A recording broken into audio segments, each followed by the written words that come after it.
উঠিয়ে দেখুন কোরআন শরীফ আপনার 6 নম্বর পারা সূরাটির নাম সূরা আল মাইদা তার 15 নম্বর আয়াতে আল্লাহ পাক ঘোষণা দিয়েছেন কদ জাআকুম মিনাল্লাহি নূর আল্লাহর পক্ষ থেকে তোমাদের নিকটে একটা নূর এসেছে এই নূর আল্লাহ পাক যে পাঠিয়েছেন জগতের বুকে এই নূরটা নূর এই নূরটা দ্বারা কাকে আপনার বোঝানো হয়েছে কোরআন শরীফের আয়াতের সাধারণ তরজমা থেকে সমস্ত কিছু তো আপনার জানা যায় না এবং পাওয়া যায় না এটাকে ভালো করে জানার জন্য কোরআন শরীফের আপনার তাফসীর দেখতে হয় কোরআন শরীফের আয়াতের ব্যাখ্যা বিশ্লেষণ আপনাকে দেখতে হবে এবং পড়তে হবে এবং ভালোভাবে আপনাকে বুঝতে হবে আল্লাহ পাকের নবীর এই পবিত্র কোরআন শরীফ আল্লাহ পাক যে নবীর উপরে পাঠিয়েছেন এই আয়াত আল্লাহ পাকের নবীর জন্য আল্লাহ পাক নাযিল করেছেন এই আয়াতের তরজমা এবং শুনলেন তরজমার মাঝে আপনার সুবহানাল্লাহ ব্যাখ্যা বিশ্লেষণে বলা হয়েছে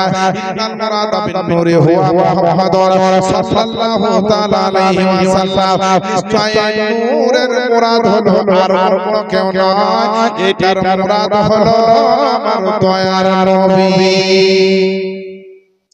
আল্লাহ যে বললেন নূর পাঠিয়েছেন এই নূরের মুরাদ হলো আমার নবী আর আব্বা জানেরা আম্মা জানেরা আল্লাহ পাক জগতের বুকে বড় বড় নবী আর রাসূলকে পাঠিয়েছেন কিন্তু আমাদের নবীকে আল্লাহ শ্রেষ্ঠ নবী করে আমাদের নবীকে আল্লাহ রহমাতুল আলামিন পয়গম্বর করে যে নবীর জন্মদিনের বিরুদ্ধে নবীর মিলাদের বিরুদ্ধে যে সমস্ত ভাইরা আপনার বলে আল্লাহ আল্লাহ আপনাদেরকে একটা প্রথমে লজিক্যাল কথা আপনার বলে দিই পৃথিবীর জমিনে আপনারা ঈদ পেয়েছেন দুটো যে ঈদের নামে একটার নাম হচ্ছে ঈদুল ফিতর আর আরেকটার নাম হচ্ছে আপনার ঈদুল আযহা আপনার বুখারী শরীফের সারা উম্মাতুল কারীর মধ্যে আপনার লেখা আছে জুম্মার দিনকে আমার দয়ার নবী বলেছেন তোমাদের জন্য ঈদের দিন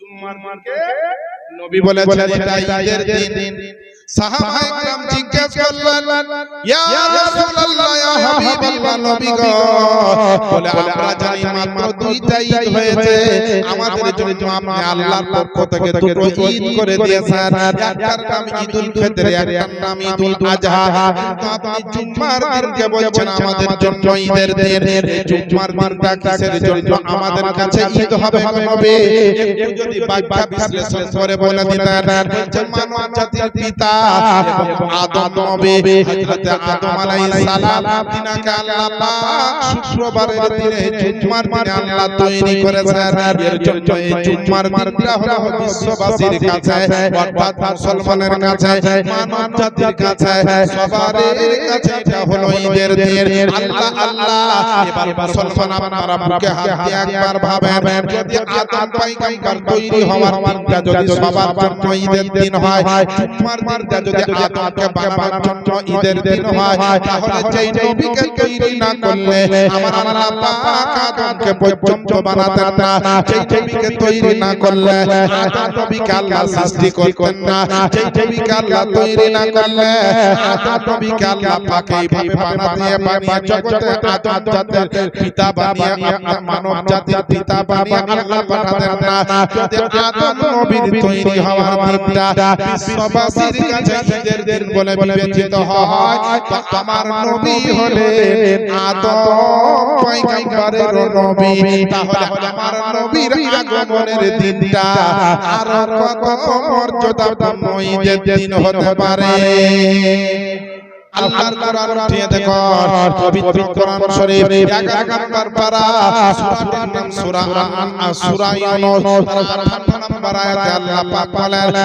বিফাদলিল্লাহি ওয়া বিরহমাতিহি ফাবিযালিকা ফালইফরাহু হুয়া খায়রুম মিম্মা ইয়াজমাউন আপনি বলে দেন আল্লাহর অনুগ্রহতে এবং তার দয়াতে এবং তারা তাতে আনন্দ প্রকাশ করে মুসলমান আল্লাহর রহমত যেটা আল্লাহ দিয়েছেন আল্লাহর রহমত যেটা তোমাদের জন্য পাঠানো হয়েছে আল্লাহ পাক বলছেন তাতে যেন মানুষ যেন আনন্দ করে তার জন্য যেন আনন্দ প্রকাশ করে এবার আপনারা বুকে হাত দিয়ে বলেন আহলে সুন্নাত ওয়াল জামাতের প্রত্যেকটা মানুষ আল্লাহ পাকের নবীকে কোরআন মোতাবেক রহমতের নবী বলে মানে আমার নবীকে দয়ার নবী বলে মানে কারণ এমনি এমনি মানে না আল্লাহ পাক পবিত্র কোরআন শরীফের মধ্যে আপনার 17 নম্বর পারা সূরার নাম সূরা আল আম্বিয়া আয়াত নাম্বার হলো 107 সেখানে আল্লাহ পাক ঘোষণা দিয়েছেন ওয়া আরসালনাকা ইল্লা রাহমাতাল লিল আলামিন এবং নবী গো আমি আপনাকে সমগ্র জগতের জন্য রহমত রূপে প্রেরণ করেছি একবার জোরে জোরে বলেন না সুবহানাল্লাহ আল্লাহ আল্লাহ আল্লাহ পাক নবীকে রহমত বলে ঘোষণা দিয়েছেন আর অন্য আয়াতে আল্লাহ পাক সূরা ইউনূসের 58 নম্বর আয়াতে আল্লাহ ঘোষণা দিয়েছেন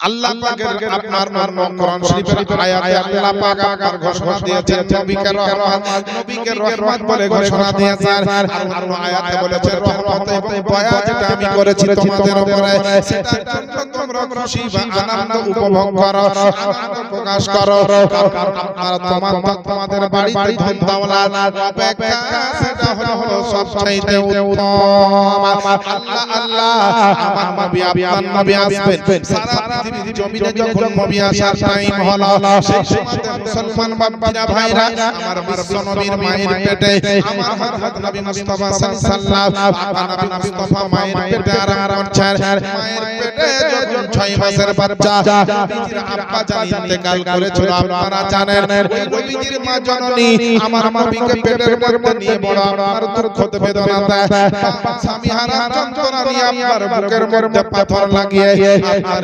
জীবন যাপন করতেছিলেন দুঃখের কথা বেদনা আঘাতের কথা মনে কাছে আমার নবীজির আম্মা জানেন একদিন আমার নবী মুস্তাফার আম্মি জান হযরত আমেনা রাদিয়াল্লাহু তাআলা আনহা তিনি চিন্তা করলেন আল্লাহ বলে আমার দুঃখের পর দুঃখ বেদনা আঘাতের পর আঘাত পায় আজকে একবার তোমার কাবা বাইতুল্লাহ শরীফে আমি যেতে চাই মানুষের যদি আনন্দ হতো সেই সময়কার মানুষ কিন্তু কাবা বাইতুল্লাহতে যেত মানুষের যদি দুঃখ বেদনা জমত তো কাবা বাইতুল্লাহর দরবারে গিয়ে আল্লাহর কাছে ফরিয়াদ করত আল্লাহ আল্লাহ হযরত আমিনা রাদিয়াল্লাহু তাআলা আনহা একদিন আমার নবী মুস্তাফা যখন মায়ের পেটে 8 মাসের বাচ্চা কম বয়সে আল্লাহ আল্লাহ তো মা আমিনা গিয়েছেন কাবা বাইতুল্লাহকে আপনার তাওয়াফ করার জন্য কাবা বাইতুল্লাহকে আপনার সালাম করার জন্য কাবা বাইতুল্লাহতে গিয়ে আপনার যখন তাওয়াফটা করলো চারিদিকে যখন ঘুরতে ঘুরতে আপনার কয়েক পাক ফেরা লাগালো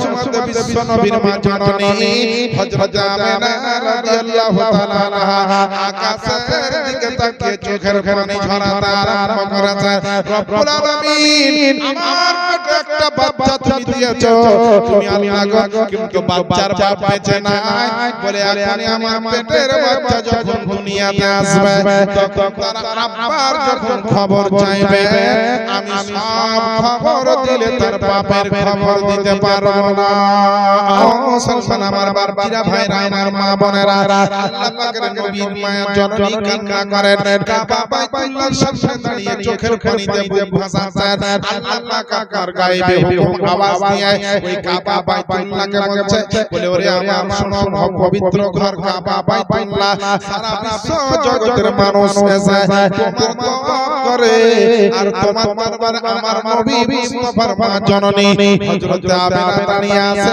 আর চোখের পানি ঝরিয়ে কান্না করে এমন একটা অলৌকিক দৃশ্য আমার আমিনাকে দেখিয়ে দাও যেন কিছুক্ষণের জন্য হলো তার স্বামীর হারানোর ব্যথাটা যেন ভুলে যায় আল্লাহ কি বললেন এই কাবা বাইতুল্লাহ আমিনা দাঁড়িয়ে আছে কাঁদছে দুঃখ করে তার স্বামী মারা গেছে কথা মনে পড়ে গেছে একটু এমন কিছু দেখাও যেন আমার আমিনা আমার খাস বান্দি আমার পাক পবিত্র বান্দি আমার বিশ্ব নবীর মা জননী যেন এর দুঃখটা ভুলে একটু আনন্দ পায় কাবা বাইতুল্লাহকে আল্লাহর হুকুম হলো আর কাবা বাইতুল্লাহ বাবা আমিনা দাঁড়িয়ে আছে আর আমিনার পাশ দিয়ে কাবা বাইতুল্লাহ মানুষের মতো ঘুরতে লাগলো জোরে বলে সুবহানাল্লাহ কাবা বাইতুল্লাহ ঘুরতে আরম্ভ করলো কাবা বাইতুল্লাহর ঘোরা দেখে তাওয়াফ করা দেখে হযরত আমিনা বলছেন আল্লাহ আমি সত্যি দেখছি না স্বপ্নে দেখছি জাগ্রত অবস্থায় দেখছি না ঘুমন্ত অবস্থায় দেখছি, আমি দিনের বেলায় দেখছি না রাত্রি বেলায় দেখছি, সত্য দেখছি না ভুল দেখছি। তো গায়েবী আওয়াজ আসছে বলে আমেনা তুমি সত্য দেখছো ভুল দেখছো না, তুমি রাত্রে দেখছো না দিনে দেখছো, ঘুমন্ত অবস্থায় নাই তুমি জাগ্রত অবস্থায় দেখছো। কারণ তোমাকে আজকে কাবা বাইতুল্লাহ তাওয়াফ করছে। আমেনা বলছে হে আল্লাহর ঘর পবিত্র কাবা বাইতুল্লাহ, তোমাকে তো গোটা বিশ্বের মানুষ হজ করতে এসে তোমাকে তাওয়াফ করে, কিন্তু আজকে আমাকে কেন তুমি তাওয়াফ করছো? বাইতুল্লাহ শরীফ থেকে আওয়াজ আসছে হে আমার আমেনা, হে বিশ্ব নবীর মা জননী শোনো, আমি হচ্ছে আদম পয়গম্বর থেকে প্রত্যেকটা নবীর জন্য কাবা, আমি হচ্ছে মুমিনদের জন্য কাবা, আমি হচ্ছে মুসলমানদের জন্য কাবা, আমি হচ্ছে নামাজীদের জন্য কাবা, আমি হচ্ছে যারা নামাজ আদায় করে প্রত্যেকের জন্য কাবা, আমি আমার বড় বড় আল্লাহর ওলি সাহাবায়ে کرام সবারই জন্য আমি হলাম কাবা বাইতুল্লাহ। কিন্তু তোমার পেটে যে বাচ্চাটা আছে, তোমার পেটে যে শিশুটা আছে, তোমার পেটে যে সন্তানটা আছে, তোমার পেটে যে তোমার লাখতে জিগার আছে, তোমার পেটে যে আল্লাহর নূরের টুকরা আছে, এটা কি তুমি জানো না? আমি তো হলাম গোটা বিশ্ব জগতের কাবা, আর আমার যিনি কাবা হবেন তিনি হলেন নবী মুস্তাফা, আর ওই নবী তোমার পেটে আছে। এর জন্য আমি তোমাকে তাওয়াফ করে কাবা বাইতুল্লাহ নবী মুস্তাফার আমি তাওয়াফ করতেছি। জোরে বলে সুবহানাল্লাহ। এ হচ্ছে না আমার নবীর শান। আল্লাহ পাক বলেন ওয়া রাফা'না লাকা যিকরাক, হে মেহবুব আমি আমার জন্য আপনার জিকিরকে উঁচু করে দিয়েছি।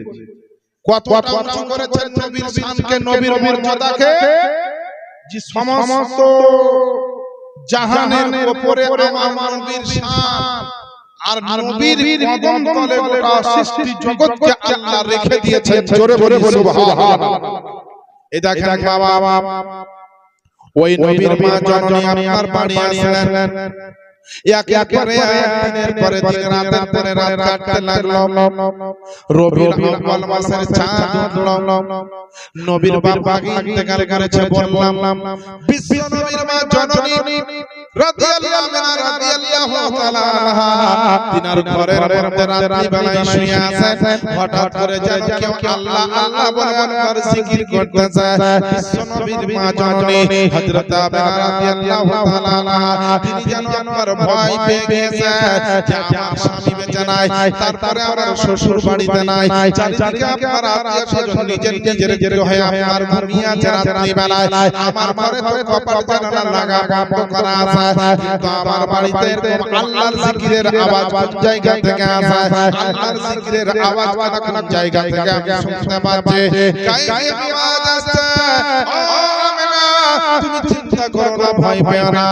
বলে এই আওয়াজটা মক্কার লোকের আওয়াজ নয়, এটা কোনো মদিনা লোকের কোনো আওয়াজ নয়, এটা কোনো জিন ও ইনসানের আওয়াজ নয়। বলে তোমার পেটে আল্লাহ পাকের হাবিব আছে, আর আল্লাহ পাকের হাবিব আজকে তোমার পেটে বসে বসে আল্লাহর জিকির করছে, আর ওই আল্লাহ পাকের জিকির খানা তুমি শুনতে পাও। আমার নবী বাবা দুনিয়াতে না এসে মায়ের পেট থেকে আল্লাহর জিকির করছেন, আর আমরা ওই নবীর উম্মত হওয়ার পরে আমরা একবার মসজিদে আসা দূরের কথা, একবার যে আল্লাহ পাক আমাদেরকে সব দিয়ে রেখেছেন ওই আল্লাহর শুকরিয়া আদায় করা পর্যন্ত আমাদের সময় জোটে না। আল্লাহকে একবার স্মরণ করার মতো আমাদের সময় জোটে না। আল্লাহকে একবার খেয়াল করতে হবে বলে দায়িত্ব মনে করি না। আল্লাহ পাক পবিত্র কোরআন শরীফের মধ্যে বলেন ওয়াশকুরু নিয়ামাতাল্লাহি আলাইকুম, তোমরা আমি যে তোমাদেরকে নিয়ামত দান করেছি ওই নিয়ামতের জন্য তোমরা শুকরিয়া জ্ঞাপন করো, আমি আল্লাহ আমার শুকরিয়া আদায় করো। হে মুসলমান বাপজিরা ভাইরা, পৃথিবীতে যত বড় বড় আল্লাহ পাক নিয়ামত দান করেছেন তার মধ্যে সবচেয়ে বড় নিয়ামত হলো আমার দয়ার নবী। বলবেন তার প্রমাণটা কোন জায়গায় আছে? অনেকে আপনার বুখারী শরীফ করে আপনার চাচা বুখারী শরীফের যিনি লেখক হযরত ইসমাঈল বুখারী রাহমাতুল্লাহ আলাইহি, তিনি বুখারী শরীফের প্রথম খণ্ডের মধ্যে আপনার লিখছেন নিয়ামাতুল কুবরা ওয়া মুহাম্মাদুন সাল্লাল্লাহু তাআলা আলাইহি ওয়াসাল্লাম, অর্থাৎ সবচেয়ে বড় নিয়ামত হলেন আমার যিনি দয়ার নবী মুস্তাফা। কে বললেন? বুখারী শরীফের লেখক ইমাম বুখারী রাহমাতুল্লাহ আলাইহি যে সবচাইতে বড় নিয়ামতের মুরাদ হলো আমার দয়ার নবী। আল্লাহর বড় বড় নিয়ামত আছে, কিন্তু সবচাইতে বড় নিয়ামত হলো আমার নবী। আমিনার পেটের মধ্যে আছেন আমার নবী। বিশ্ব নবীর দুনিয়াতে আসার টাইম যেমন যেমন নিকটবর্তী হয়ে যায়, মক্কা মদিনাতে আল্লাহ পাক রহমত নাযিল করতে আরম্ভ করেছেন। ফেরেশতা মণ্ডলীকে বলে তোমরা জমিনকে সাজিয়ে দাও, কাউকে বলে তোমরা আসমানকে সাজিয়ে দাও, জান্নাতের হুরগালে মানে আল্লাহ বলেন জান্নাতকে সাজিয়ে দাও। আল্লাহ আল্লাহ এদিকে সুবহানাল্লাহ হযরত আমিনা ঘরের মধ্যে আছে, আর ঘরের মধ্যে থাকা অবস্থায় রবিউল শরীফের যেদিনকে আপনার 11 তারিখ দিবাগত রাত্রি সন্ধ্যার সময়তে মা আমিনা তার একজন বান্ধবী তার সাহিলকে বললেন, মানে শোনো, বলে আমার পেটের যে বাচ্চাটা আছে কিন্তু কোনো রকম কষ্ট অনুভব আমি কিছুই করি না। কিতাবের মধ্যে লেখা আছে পৃথিবীর জমিনে আপনার কোন মহিলার যেমন বাচ্চা হওয়ার টাইমটা নিকটবর্তী হয়ে যায়, যখন যেমন যেমন নিকটবর্তী হয়ে যায় বাচ্চারা মা বোন যাদের পেটে আপনার বাচ্চা থাকে, যারা প্রেগন্যান্ট আপনার গর্ভধারণ অবস্থায় থাকে, তাদের পেটটা বড় হয়ে যায়, শরীরটা না ক্ষমতাহীন হয়ে যায়। কিন্তু আল্লাহর কসম করে বলি আমার মা আমিনা রাদিয়াল্লাহু তাআলা আনহা বলেন, আমার পেট কোনো সময় বাড়েনি, শরীর কোনো সময় আমার অসুস্থ হয়নি, বরং নবী আসার টাইম যতটা নিকটবর্তী হয়েছে আমার শরীরে তত আমি আরাম উপভোগ করেছি। এবার বলেন বাবা, বাচ্চা হওয়ার টাইম যত কাছে হয়েছে আমিনা বলছে তত আরাম পেয়েছি। কোনো টেনশন নাই, দুঃখ নাই, ব্যথা নাই, কষ্ট নাই, আঘাত নাই, কিছু নাই। তাহলে ওই নবীর মা কি আমাদের মায়ের মতো হয়? আর নবী কি আমাদের মতো হলো? জিনা মুসলমান নবী বাচ্চা হিসাবে মায়ের কাছে সেরকম আমাদের বাচ্চার মতো নয়, আর নবীর মা কিন্তু আমাদের মায়ের মতো নয়। আল্লাহ পাকের নবী আমার নবী আসবেন, আমিনা বললেন, বলে শোনো রে শোনো, ওই পাড়াতে গিয়ে একজন তাইবাকে ডেকে আনো, আমার বাচ্চাটার টাইম মনে হয় কাছে এসেছে, পৃথিবীতে মনে হয় আসার সময় হয়ে গিয়েছে। যত মক্কার তাইবা ছিল সবাইকে ডাক দেওয়া হলো।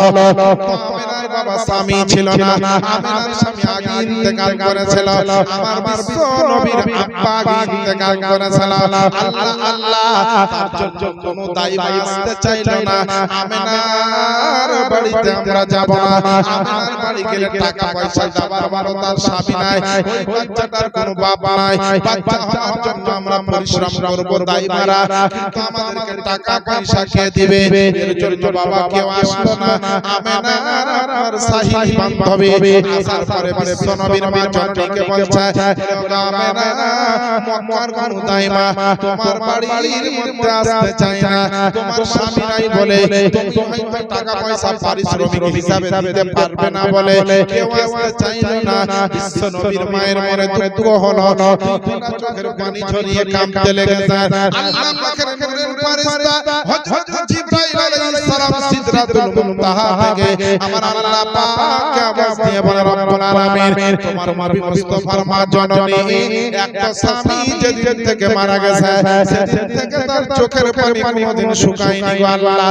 আজকে তোমার নবী আসার টাইম কাছে গেছে, তো মক্কার বুকে তোমার নবীর মা জননী কান্না করে, আমি আর সহ্য করতে পারছি না গো আল্লাহ, তুমি কিসের জন্য কি ঘটছে আমরা জানি না, একটু বলে দাও। আল্লাহ পাক বলছেন, জিবরিল আমিন শুনে নাও, ওই মক্কার তাইবারা আমিনার বাড়িতে আসেনি, এটা আমিনা জানে, কিন্তু আমি আল্লাহ পাক তোমাকে আলাদা খবর দিতে চাই। বলে খবরটা হলো এই মক্কার তাইবারা আসেনি তা নয়, আমি আল্লাহ পাক ওই মক্কার না পাক তাইবারাকে আমি আমিনার ঘরে আসতে দেইনি। জোরে বল। এই দেখেন সুবহানাল্লাহ, নবীর আশিক, নবীর প্রেমিক, মসজিদে নবীর মুহাব্বতে 500 টাকা দিয়েছে। আল্লাহ যেন দান কবুল করেন, আমিন ইয়া রাব্বাল আলামিন। তার বালা মুসিবত যেন আল্লাহ করেন। দেখেন রাখলাম বাবা, মসজিদে যারা আছেন তারা নিয়ে সুবহানাল্লাহ। আজ আমরা বুঝতে পারলাম না নবী যখন আসার টাইমে আল্লাহ বললেন নবী আমার পাক, নবীকে বানিয়েছি আমি পবিত্র, নবীকে বানিয়েছি আমি আপনার এমন সুন্দর পাক ও পবিত্র। তাই মক্কার যত দাইমা আছে এই দাইমারা সবাই কিন্তু পাক পবিত্র নয়। তাই আমার নবী যেমন পাক পবিত্র, নবীজির যাদেরকে দাইমা বানাবো তাদেরকে আমি আল্লাহ পাক পাক ও পবিত্র পাঠাবো। তাই আমার নবী যেমন বেমিসাল, আমার নবীর যেমন জোড়া থাকবে না, তো নবীর যারা দাইমা হবে তাদেরও জোড়া হবে না। জোরে বলেন। এর জন্য আমার নবীর কত শান বাবা, ওই হযরত হাজেরা, হযরত হাওয়া, তারপরে আপনার মারিয়াম এবং আসিয়া, এই চারজন মহিলাকে আমার নবীর দাইমা হিসাবে আল্লাহ পাক মক্কার বুকে আমিনার বাড়িতে পাঠিয়েছেন। জোরে বলে সুবহানাল্লাহ। কজন দাইমা? চারজন। এরা কারো দাইমা হয়নি। আল্লাহ বলছেন শোনো, আমার নবী যেমন বেমিসাল উদাহরণহীন, নবীর যেমন মিসাল উদাহরণ কারো সঙ্গে দেওয়া যাবে না, তেমন নবীর যারা দাইমা হবে তারা দুনিয়ার কারো দাইমা না, একমাত্র আমার নবীরই দাইমা। আল্লাহ পাক এইভাবে সাজাচ্ছে। জিবরিল আমিনকে বললেন, হে জিবরাইল যাও জান্নাত থেকে তিনখানা ঝান্ডা নিয়ে যাও, আমার নবীর আগমনের খুশিতে পৃথিবীর জমিনে ঝান্ডা লাগাও। জোরে বলে। অনেকে বলছেন ঝান্ডা লাগা যাবে না, ঝান্ডা লাগা কিতাবে আছে কিনা দেখ। কিতাবটার নাম জাওজাউ কিতাবাত, কিতাবটার নাম মাদারাতুন নবুওয়াত, কিতাবের নাম হচ্ছে বারকাতে নবুওয়াত, কিতাবের নাম হচ্ছে নিয়ামাতুল কুবরা, আর কিতাবটার নাম নাসাতুল কুবরা। এইভাবে আমি 10 খান কিতাবের নাম বলে দেব। এই সমস্ত কিতাবে লেখা আছে নবীর আগমনের খুশিতে জিবরাইল আলাইহিস সালাম জান্নাত থেকে বাবা তিনখানা ঝান্ডা এনে একটা আমিনার ঘরের ছাদের উপরে টেঙে দিল, একটা ঝান্ডা এনে কাবা বাইতুল্লাহর ছাদের উপরে লাগিয়ে দিল, একটা ঝান্ডা এনে বাইতুল মুকাদ্দাস মসজিদে আকসাতে লাগিয়ে দিল। জোরে বলেন সুবহানাল্লাহ। আচ্ছা, নবীর আগমনের খুশিতে নবীর কোন গোলাম, নবীর কোন প্রেমিক, নবীর কোন আশিক যদি বাড়িতে মসজিদে পাক পবিত্র স্থানে ঝান্ডা লাগায়, তো এটা তাহলে বেদাত হবে না জিবরিল আমিনের সুন্নাত হবে? জি মুসলমান, এটা জিবরাইল আলাইহিস সালাম আল্লাহর ফেরেশতার সুন্নাত হবে, এটা বেদাত নয়। যেদিন নবীর আগমন হবে, আজকে ওই ঝান্ডা যদি আমরা লাগাই রবিউল আউয়াল মাসে, আল্লাহর ফেরেশতারা পৃথিবীতে ঘোরাঘুরি করে। যদি আপনার বাড়ির উপরে নজর পড়ে আর ইসলামিক ঝান্ডা যদি ওঠে, ইসলামিক ঝান্ডা যদি দেখতে পায়, তো সকল ফেরেশতা যারা দেখবে তারা আল্লাহর দরবারে আবেদন করবে, আল্লাহ অমুক গ্রাম দিয়ে যাচ্ছিলাম, একটা বাড়িতে দেখলাম ইসলামের ঝান্ডা, তোমার নবীর আগমনের খুশিতে আল্লাহ অমুক বান্দা লাগিয়েছে, আল্লাহ যদি সহ্য পরিমাণ রহমত আপনার উপরে হয়ে যায়, বরকত যদি হয়ে যায়, দয়া যদি হয়ে যায়, আপনার জিন্দেগির বেড়া এ জগৎ পার হয়ে যাবে, কাল আখিরাত পার হয়ে যাবে। কারণ মুস্তাফার যে গোলাম হবে, নবীর যে গোলাম হবে, আল্লাহর কসম করে বলি দুনিয়ার আগুন তো দুনিয়ার আগুন তাকে জাহান্নামের আগুন পর্যন্ত পোড়াতে পারবে না। জোরে বলি সুবহানাল্লাহ। জাহান্নামের আগুন পর্যন্ত পোড়াতে পারবে না। আজ নবী আসেন, জমিনকে সাজানো হচ্ছে, আসমানকে সাজানো হচ্ছে, জান্নাতকে সাজানো হচ্ছে, জাহান্নামের দরজাকে বন্ধ করে দেওয়া হয়েছে। চারজন দাইমাকে আল্লাহ পাকের হুকুমে জিবরিল আমিন কবর থেকে জিন্দা করে উঠিয়ে বললেন আমিনার বাড়িতে তোমরা চলে যাও। আমিনার সেবার মত ওই চারজন মহিলা বাবা কিছু ভালো ভালো জিনিসপত্র নিয়ে আমিনার বাড়িতে আসলেন। সঙ্গে বাবা আল্লাহর ফেরেশতা এবং বুরগালের মানুষ মক্কাকে গোটা সাজিয়ে দিয়েছে জান্নাতি গোলাপ ফুল দিয়ে, গোটা মক্কাকে সাজিয়ে দিয়েছে। আমিনার ঘরটাকে স্টেজ বানিয়ে দিয়েছে, আমিনার ঘরটাকে নবী এসে বসবেন তার আসন বানিয়ে দিয়েছেন। গোটা পৃথিবীতে যেন ইনকিলাব শুরু হয়ে গেছে, নবী আসছেন তাই, নবী আসছেন তাই আল্লাহর ফেরেশতারা একে অপরকে সব মুবারকবাদ দিচ্ছেন। জমিন আসমান লৌহ কলম আরশ কুরসি যে নবীর জন্য তৈরি হয়েছে, সকলে আনন্দে আত্মহারা শুরু হয়ে গিয়েছে করতে, সকলে সব করছে, সকলে সকলে আনন্দ উপভোগ করছে সবাই বলতেছে কি সুবহানাল্লাহ জমিন বলছে আমার নবী আসছেন কে আসমান বলছে আমার নবী আসছেন চন্দ্র বলছে আমার নবী আসছেন সূর্য বলছে আমার নবী আসছেন পাহাড় বলছে আমার নবী আসছেন আপনার গাছপালা বলছে আমার নবী আসছেন হাইওয়ানাত নাবাতাত বলছে আমার নবী আসছেন জামাদাত বলছে আমার নবী আসছেন বাতাস বলছে আমার নবী আসছেন সমুদ্রের পানি বলছে আমার নবী আসছেন ভূচাল বলছে আমার নবী আসছেন জিন ইনসান বলছে আমার নবী আসছেন বড় বড় রাসূল পয়গম্বর বলছেন আমাদের নবী আসছেন এখন আমার আসমান লৌহ কালাম আরশ কুরসি গোটা জগৎ বলছে যখন আমার নবী আসছেন তো আমার মহান রব্বুল আলামিন বলছে জগৎবাসী সাবধান হয়ে যাও জগৎবাসী হুঁশিয়ার হয়ে যাও আমি যে নবীর জন্য সমস্ত কিছু তৈরি করেছি সেই নবী আসতে চলেছে তোমরা পাক ও পবিত্র হয়ে যাও এবং সংস্কার মুক্ত হয়ে যাবে আমার মুস্তাফার কদম জমিনে পড়লে গোটা জমিনকে আমি আল্লাহ পাক ও পবিত্র বানিয়ে দিই সোহানা দুনিয়া দিবানা মৌসম সোহানা দুনিয়া দিবানা আসিছেন লালে আমেনা দেখো আসিছেন ওই লালে আমেনা জোরে বলেন না সুবহানাল্লাহ গোটা জগৎ নবী আসছেন তখন পাগল হয়ে কথা বলছেন আসছেন ওই লালে আমেনা আরে মক্কাবাসী পে যায় খুশি নবীর আগমনে আরে সুজন গাছে ফুল ফুটিল কাননে কাননে ও গো বাগানে বাগানে কাবা ঝুঁকে ঝুঁকে আরে কাবা ঝুঁকে ঝুঁকে সালাম দেয় নবীকে আরে কাবা ঝুঁকে ঝুঁকে সালাম দেয় নবীকে চমকাল মক্কা মদিনা দেখো আসছে ওই লালে আমেনা জোরে বলেন না সুবহানাল্লাহ আমার শাইর বলছেন দ্বিতীয় ছন্দে কি আছে আপনাদের শোনাবো যারা নবীকে মহব্বত করেন জোরে বলেন সুবহানাল্লাহ তিনি বলছেন কি আরে তাকিয়ে দেখেন মা আমেনা আকাশের দিকে আরে পুরো গালে মান সালাম জানাই মোর নবীকে তাকিয়ে দেখেন মা আমেনা তাকিয়ে দেখেন মা আমেনা আকাশের দিকে আরে পুরো গালে মান সালাম জানাই মোর নবীকে আরে মারহাবার ধ্বনি বলে নবীর পতাকা দোলে জোরে বলেন আরে মারহাবার ধ্বনি বলে নবীর পতাকা দোলে আরে গাইছে সবাই তারানা দেখো আসছে ওই লালে আমেনা মৌসম সোহানা দুনিয়া দিবানা আসছে ওই লালে আমেনা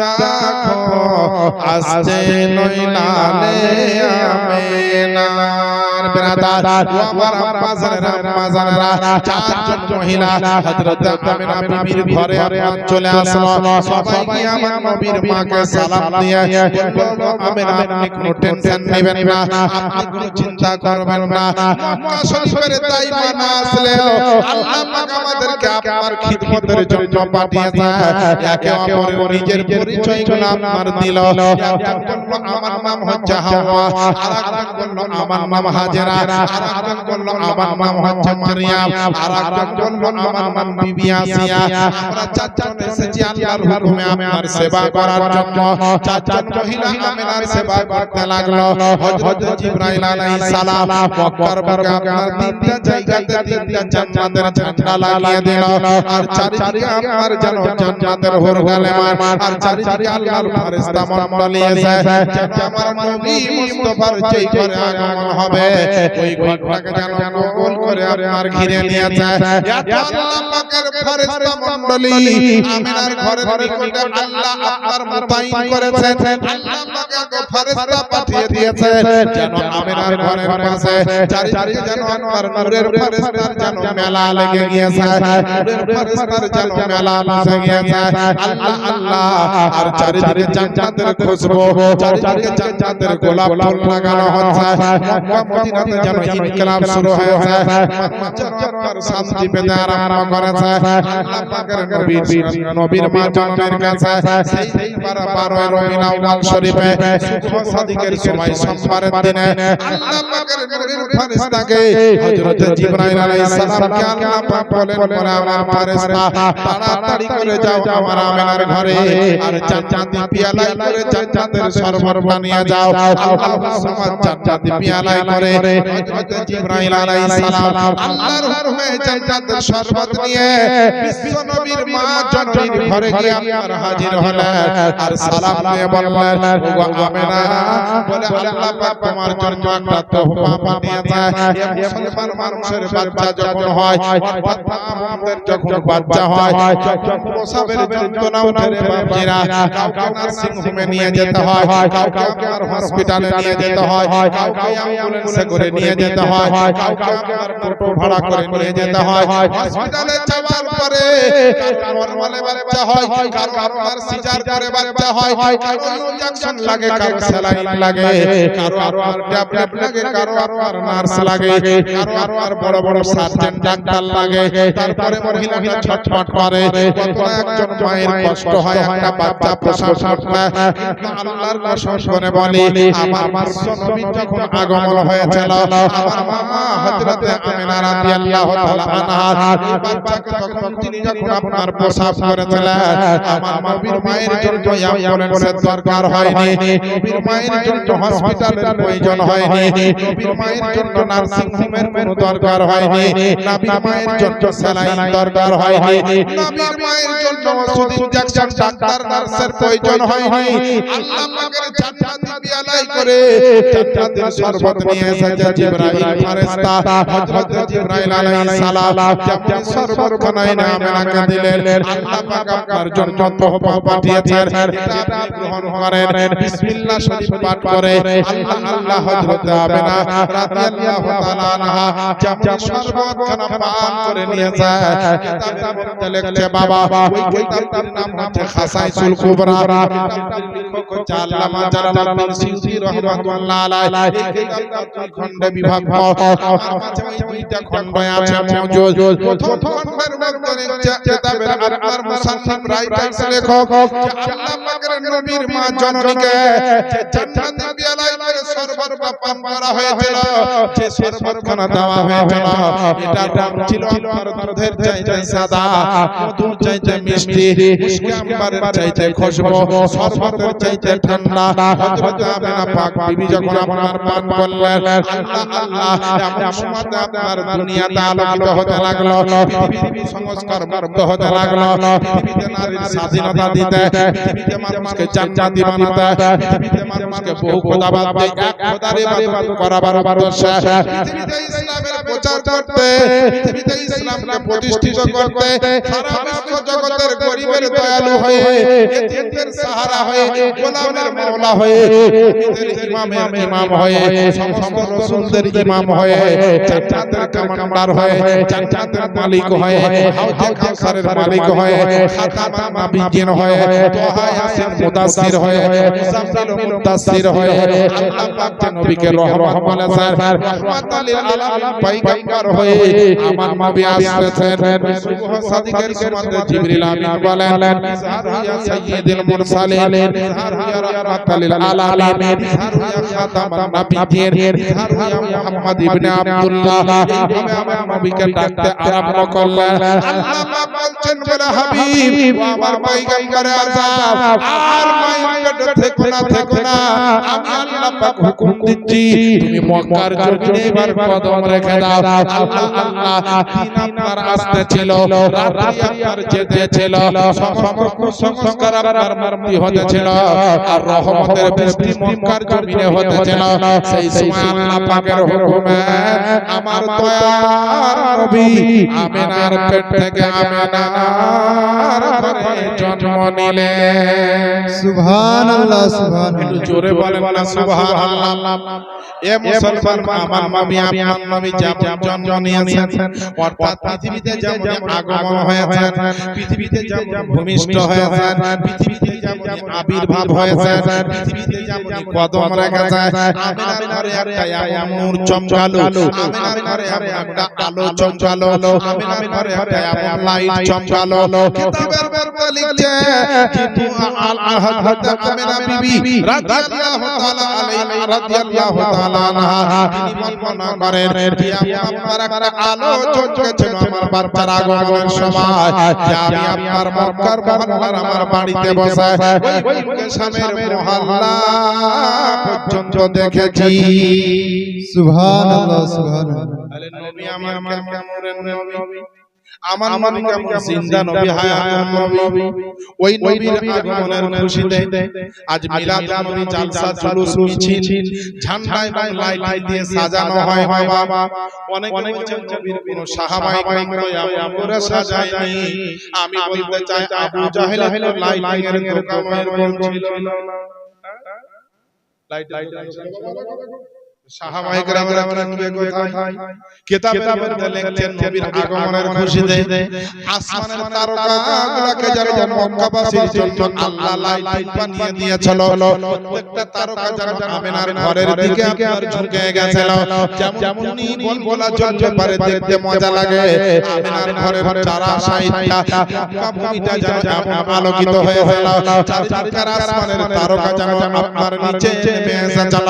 আর জান্নাতের হুরগালে মানের আসা যাওয়া, জান্নাতের ফেরেশতাদের যাওয়া আসা, নবী মুস্তাফাকে একবার দেখার জন্য, নবীকে একবার দর্শন করার জন্য সবাই দৌড়াদৌড়ি লাগিয়ে দিয়েছে। আসমানের ফেরেশতারা যেন মেলা লাগিয়ে দিয়েছে। এর জন্য আপনার বলা হয়েছে যে আব্দুল্লাহর বাড়িতে ওগনরি মেলা লেগেছে, আব্দুল্লাহর বাড়িতে। জোরে বলেন না একটু নবীর মোহাব্বতে বলেন, আরে আব্দুল্লাহর বাড়িতে, আব্দুল্লাহর বাড়িতে নূরি মেলা লেগেছে।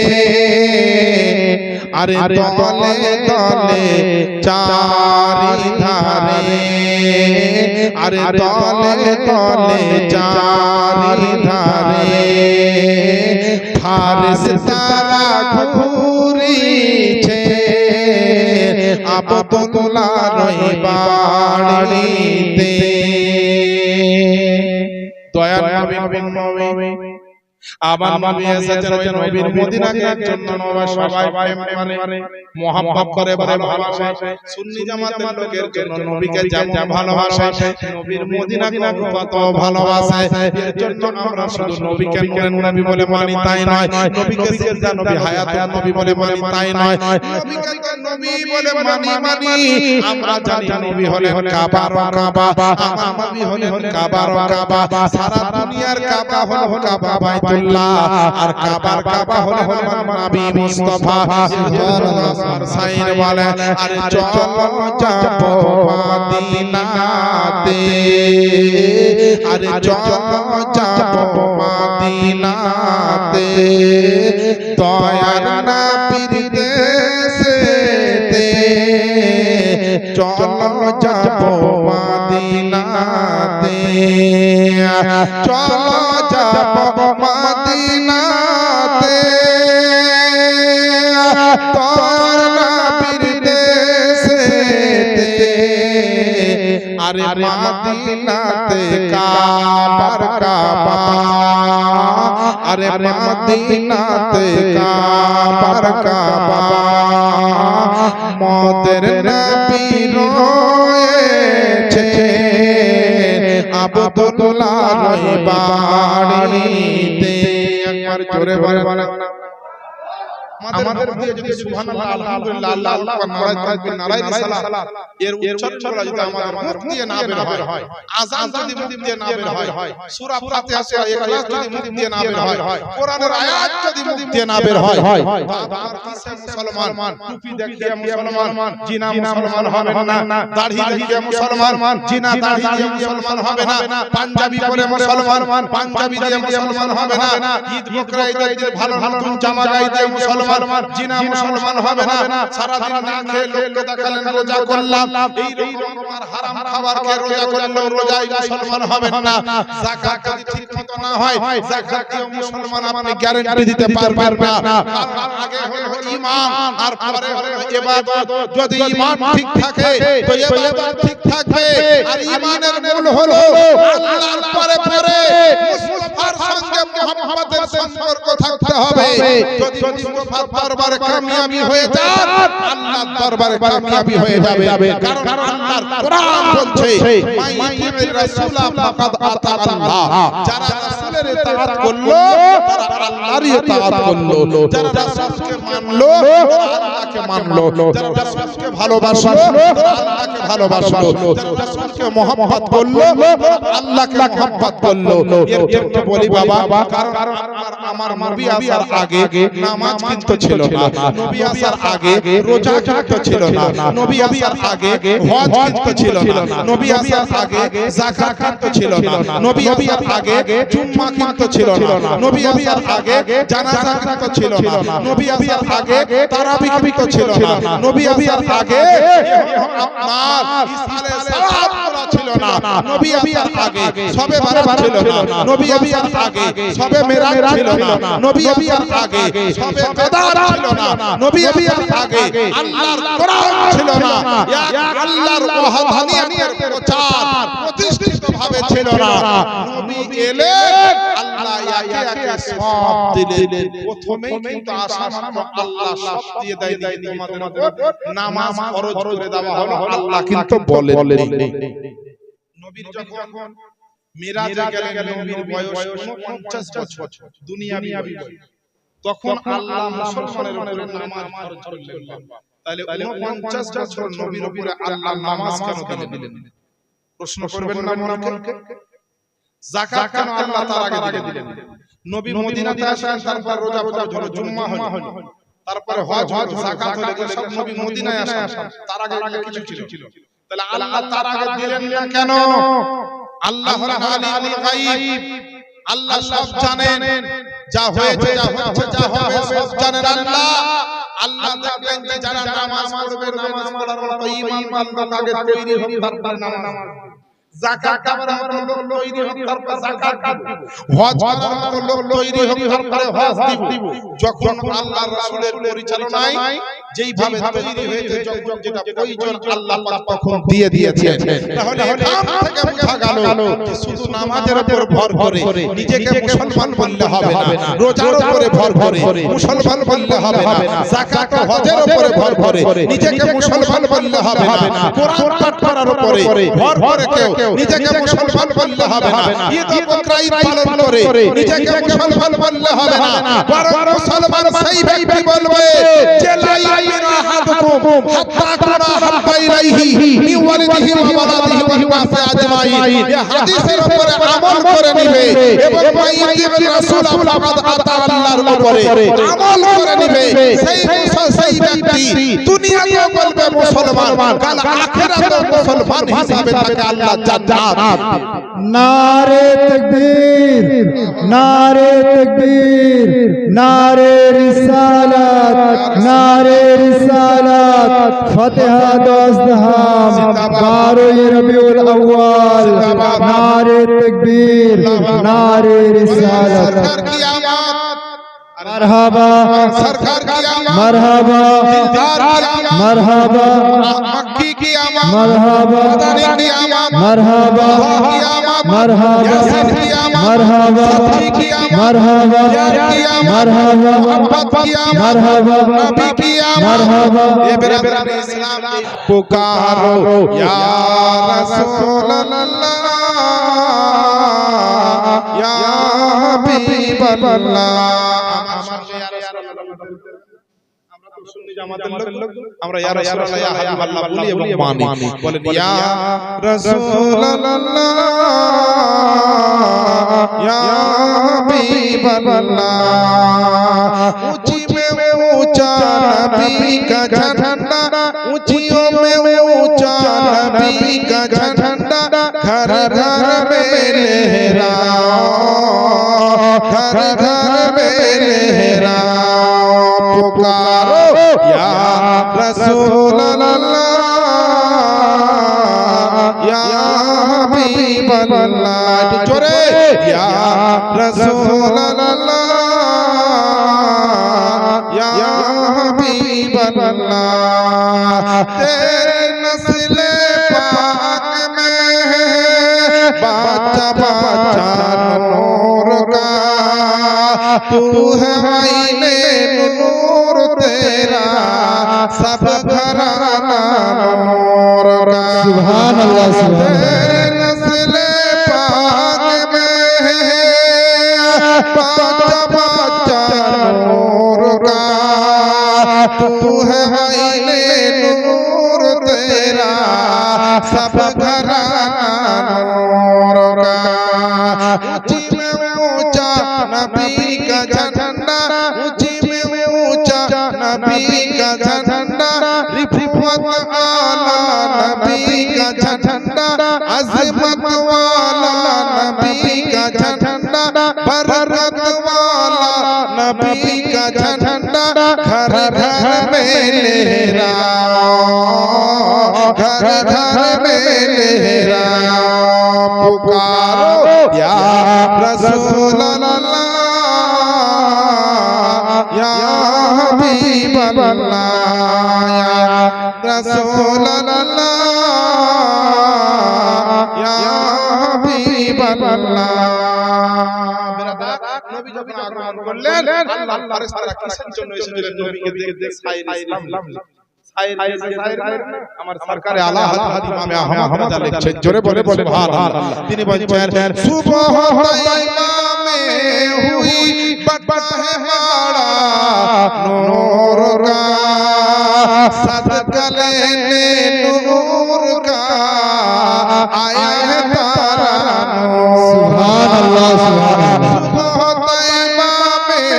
हुई बड़ा है माड़ा नूर का, सदका लेने नूर का आया है तारा नूर का। ऊंची में ऊंचा नबी का झंडा, ऊंची में ऊंचा नबी का झंडा, घर घर में लहराओ, घर घर में लहराओ। पुकारो या रसूल अल्लाह या हबीब अल्लाह या रसूल अल्लाह। আরে একটু জোরে ইয়া রাসূলুল্লাহ ইয়া হাবিবাল্লাহ ইয়া রাসূলুল্লাহ সাল্লাল্লাহু আলাইহি ওয়াসাল্লাম। মুসলমান আমার আব্বা জানেরা মাজানেরা, আল্লাহ পাকের নবী আপনার আমার নবী মুস্তাফার জন্য আগমন হলো কারণে নবীজির দাদা যার নাম হযরত আব্দুল মুত্তালিব, তিনি কাবা ঘরের মুতাওয়াল্লি ছিলেন। জামে মসজিদের অনেক মুতাওয়াল্লি থাকেন, দেখভালকারীর দায়িত্ব এখন যেমন সেক্রেটারি সভাপতি, তো সেই সময়তে কাবা বাইতুল্লাহর মুতাওয়াল্লি ছিলেন। আল্লাহর পক্ষ থেকে আল্লাহ পাক তাকে নসিবে জুড়িয়েছেন দিয়েছিলেন কাবা ঘরের বললে কাবা ঘরের চাবি আমার নবীর দাদার হাতে কাবা ঘরকে তওয়াফ করতেছিলেন কিতাবটির নাম হচ্ছে নুজহাতুল মাজালে প্রথম খণ্ড তার 89 পৃষ্ঠায় হযরত আব্দুল মুত্তালিব কি বলেছেন কিতাবের লেখক লিখছেন আনা নাতুফু বিল কাবা তিলকা আলাইলা আল্লাহ পাকের নবীজির দাদা বলতেছেন আমি কাবা ঘরকে তওয়াফ করতেছিলাম হঠাৎ করে দেখলাম যে কাবা ঘর খানা যেন মাকামে ইব্রাহিমের দিকে এবং আপনার সুবহানাল্লাহ হযরত আমিনার বাড়ির দিকে কাবা ঘর যেন সাজদার মতো নিচু হয়ে গেছে সুবহানাল্লাহ সুবহানাল্লাহ নবীজির দাদা আওয়াজ দিয়ে বলে কাবা বাইতুল্লাহ তুমি কার জন্য ঝুমতেছো তুমি কার জন্য নাচতেছো তুমি কার জন্য সাজদার মতো নিচু হয়ে যাচ্ছো কাবা ঘরের ভিতর থেকে গম্ভীর্যমানের আওয়াজ আসতেছিল আল্লাহ পাকের পবিত্র ঘরের তাওয়াল্লে ওগো কুরাইশ বংশের সরদার আব্দুল মুত্তালিব আপনি কি জানেন না যে নবীর জন্য আল্লাহ পাক সবকিছু বানিয়েছেন যে নবীর জন্য আল্লাহ পাক সবকিছু তৈরি করেছেন ওই নবী মুস্তাফা আমিনার বাড়িতে আপনার ঘরে আপনার পোতা হয়ে আপনার বেটা হয়ে আপনার নাতে জিগার হয়ে রহমাতুল আলামিন পয়গম্বর হয়ে ইমামুল আম্বিয়া হয়ে তোহা ইয়াসিন মুদাসসির হয়ে আমিনার কোলে আজকে আগমন করেছেন তাই আমি কাবা বাইতুল্লাহ সেই নবীর সম্মানে তাকে ঝুঁকে যাচ্ছি আমার বাবা ভাইরা কাবা যদি পাথরে তৈরি হওয়ার পরে নবীর জন্য তাজিমে ঝুঁকে যেতে পারে আপনারা নবীর উম্মত যদি নিজেকে মনে করেন আজ থেকে তওবা তাহলিল করে নবীর প্রেমে ঝুঁকে যান আল্লাহ আল্লাহ আমার নবীর আগমন হয়েছে সকাল সকাল যেন মক্কার আবহাওয়া চেঞ্জ হয়ে গেছে মদিনার আবহাওয়া চেঞ্জ হয়ে গিয়েছে চারিদিকে যেন আপনার অসুস্থ ব্যক্তিরা সুস্থ হয়ে গেছে নারীদের সম্মান বেড়ে গেল নবীদের সাহারা হয়ে গেল নবীদের সাহারা চলে এসেছে আমার নবী নবীর একজন ফুফু হযরত সুফিয়া তার নাম তিনি আপনার যেমনই খবর পেয়েছে যে আমিনার ঘরে একটা ফুটা নূরের মতো চাঁদের মতো চেহারাওয়ালা বাচ্চার আগমন হয়েছে নবীর ফুফু দৌড়তে দৌড়তে বাড়িতে আসলো আসার পরে দেখলো চেহারাওয়ালা বাচ্চা আমার ওই সুফিয়া বর্ণনা করে আমার জীবনে অনেক বাচ্চা দেখেছি আমি অনেক বাচ্চারা আমার জন্মের সময় মারসা দেখেছি কিন্তু এত সুন্দর বাচ্চা আমি সুফিয়া আমার জীবনে কোনোদিন চোখে পড়েনি সুবহানাল্লাহ সুবহানাল্লাহ এরকম বাচ্চা আমার জীবনে চোখে পড়ে বাচ্চা যদি জন্মগ্রহণ করে বাচ্চাকে তাড়াতাড়ি বাবা হসপিটালে বাড়িতে গোসল দিতে বাচ্চাও নাপাক হয়ে থাকে বাচ্চার মাও নাপাক হয়ে যায় তো নবীজির ফুফু আহারে এত সুন্দর আমার ভাই হয়েছে আমার ছোট ভাইয়ের সন্তান হয়েছে আমিনার বেটা হয়েছে বাপ তো বেঁচে নাই তো তাড়াতাড়ি একটু পানি নিয়ে এসে গোসল দিয়ে একটু আদর যত্নের ব্যবস্থা যেমনি বাবা পানি নিয়ে আমার নবী শিশু নবী মুস্তাফার কাছে হাজির হয়েছে গোসলটা আবার প্রস্তুতি নিচ্ছে তো গায়ে আওয়াজ আসছে এ নবীজির ফুফু সুফিয়া খবরদার এ শিশু মুস্তাফাকে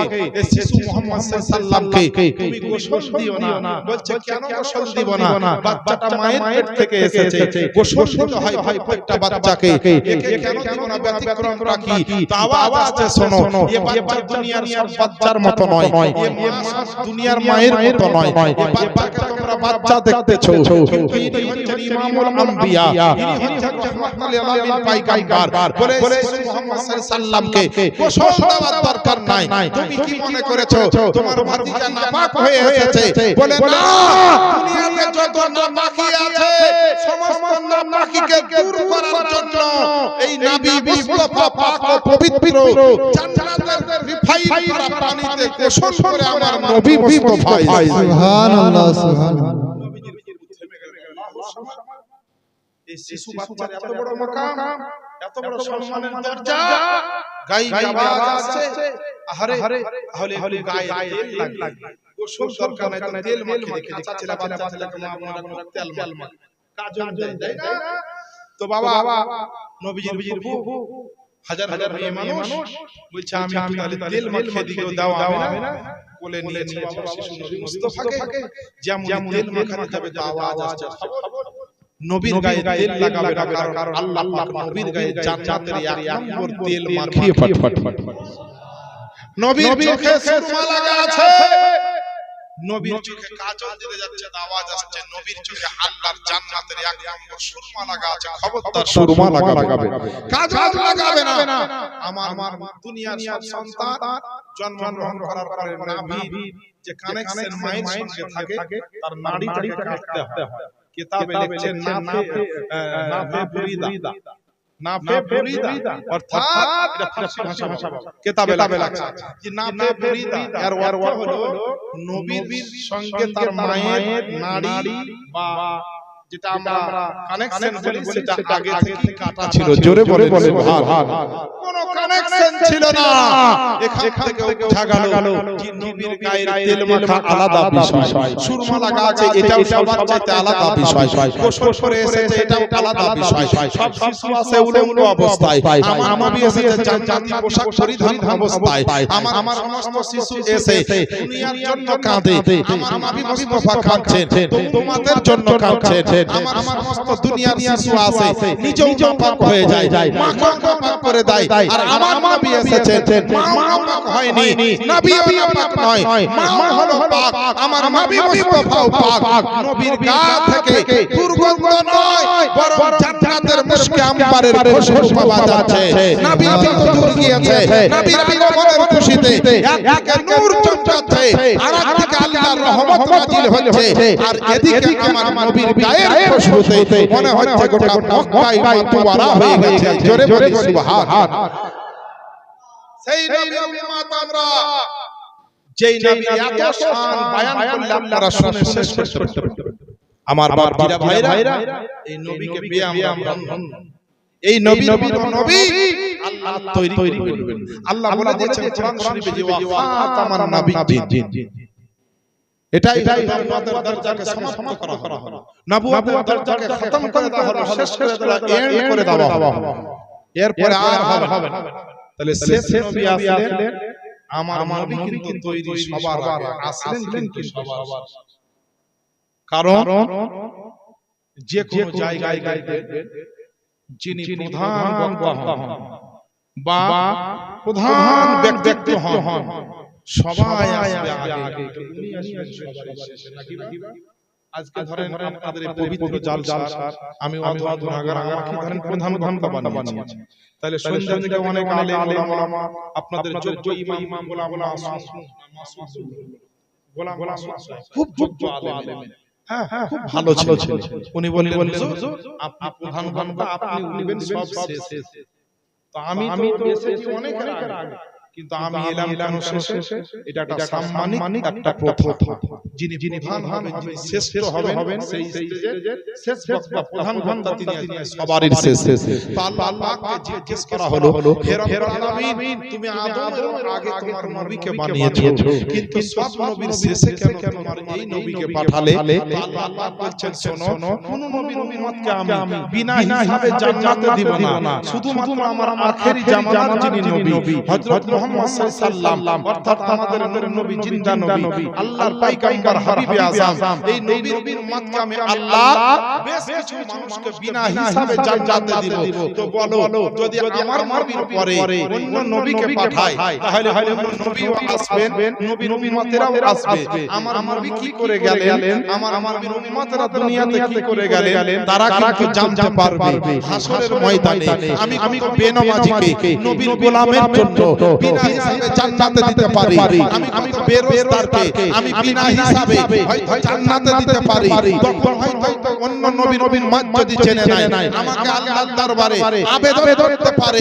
এর জন্য আমি বললাম, হে আমার পয়গম্বর, হে আমার রাহমাতুল আলামিন নবী, বলে তোমার উম্মত আদম নবীর খবর জানবে, তোমার উম্মত সমস্ত নবীর উম্মতের খবর জানবে। হে নবী তুমি সমস্ত নবীর ইতিহাস জানবে, কিন্তু তোমার ইতিহাস আদম থেকে ঈসা পর্যন্ত কোন নবী জানবে না, নবীর যত উম্মত আসবে কোন নবীর উম্মত তোমার উম্মতের খবর আমি আল্লাহ জানতে দিব না, কারণ তোমার অনেক গুনাহগার উম্মতকে আমি হাসরের ময়দানে তোমার শাফাআতের কারণে, তোমার সুপারিশের কারণে আমি বিনা হিসাবে হাসরে তাদেরকে জান্নাতে। সুবহানাল্লাহ সুবহান কিতাব উঠিয়ে দেখুন, হাদিস শরীফ তিরমিজি শরীফের মধ্যে হাদিস আছে, আল্লাহ রাসূল এবং মুসলিম শরীফের হাদিস আছে 1136 নম্বর হাদিস। এই হাদিসে বলা হয়েছে আবু কাতাদা রাদিয়াল্লাহু তাআলা আনহু তিনি বর্ণনা করেন রাসূল আকরাম তিনি সোমবারের দিন রোজা রাখতেন। তাকে জিজ্ঞেস করা হলো, ইয়া রাসূলুল্লাহ সোমবারের দিন আপনি রোজা রাখেন কেন? তো আমার রাসূল আকরাম মুজাসসাম সাল্লাল্লাহু আলাইহি সাল্লাম বললেন, এই দিন আমি রোজা রাখি এই কারণে যে আমি সোমবারের দিন পৃথিবীর বুকে জন্মগ্রহণ করেছি। জোরে বলে সুবহানাল্লাহ। কিতাবের মধ্যে লেখছে যে আপনার কোন একটা যুদ্ধের ময়দানে যুদ্ধ শেষ হলো, নবী পাক সাহাবায়ে কেরামকে দাওয়াত দিয়েছেন, তার সঙ্গে সাহাবায়ে কেরাম 30,000 সাহাবায়ে কেরাম আছেন নবীর সঙ্গে সেদিনকে।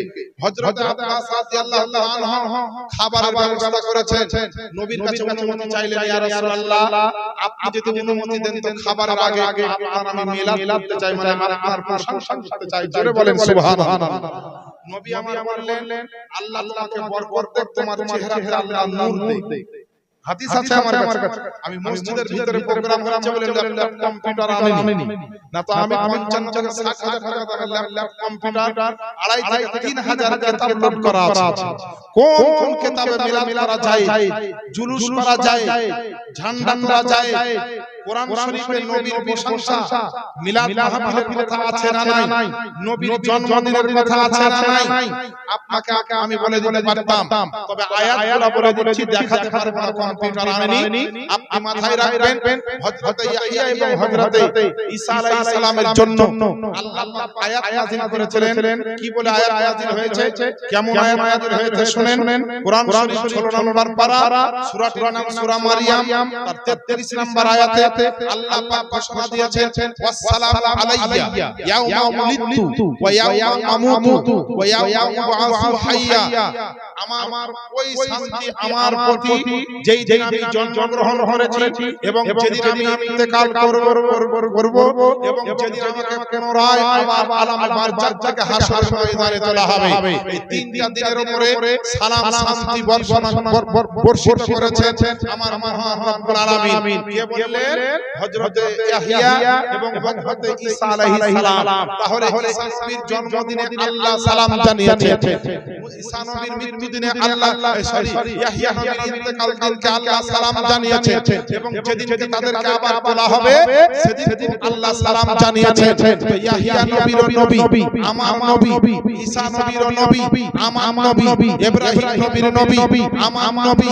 এইভাবে যদি দেখা যায় আদম পয়গম্বর থেকে ঈসা রুহুল্লাহ পর্যন্ত প্রত্যেকটা পয়গম্বর, প্রত্যেকটা রাসূল, প্রত্যেকটা নবী সবাই হলেন আমার নবীর মুক্তাদি, আর আমার নবী হলেন ইমাম, আমার নবী হলেন ইমামুল আম্বিয়া, আর সমস্ত নবী রাসূল হলেন আমার নবীর পিছনে নামাজ পড়নে ওয়ালা নবী ও রাসূল। তাহলে এই মুক্তাদির জন্মদিনে যদি আল্লাহ পাক সালাম জানাই, তো আমার মুস্তাফার জন্মদিনে, আমার মুস্তাফার জন্মদিনে, আমার মুস্তাফার আবির্ভাবের দিনে, আমার মুস্তাফার দুনিয়াতে আসার দিনে কত বড় সালাম হতে পারে, কত বড় রহমত হতে পারে, কত বড় বরকত হতে পারে।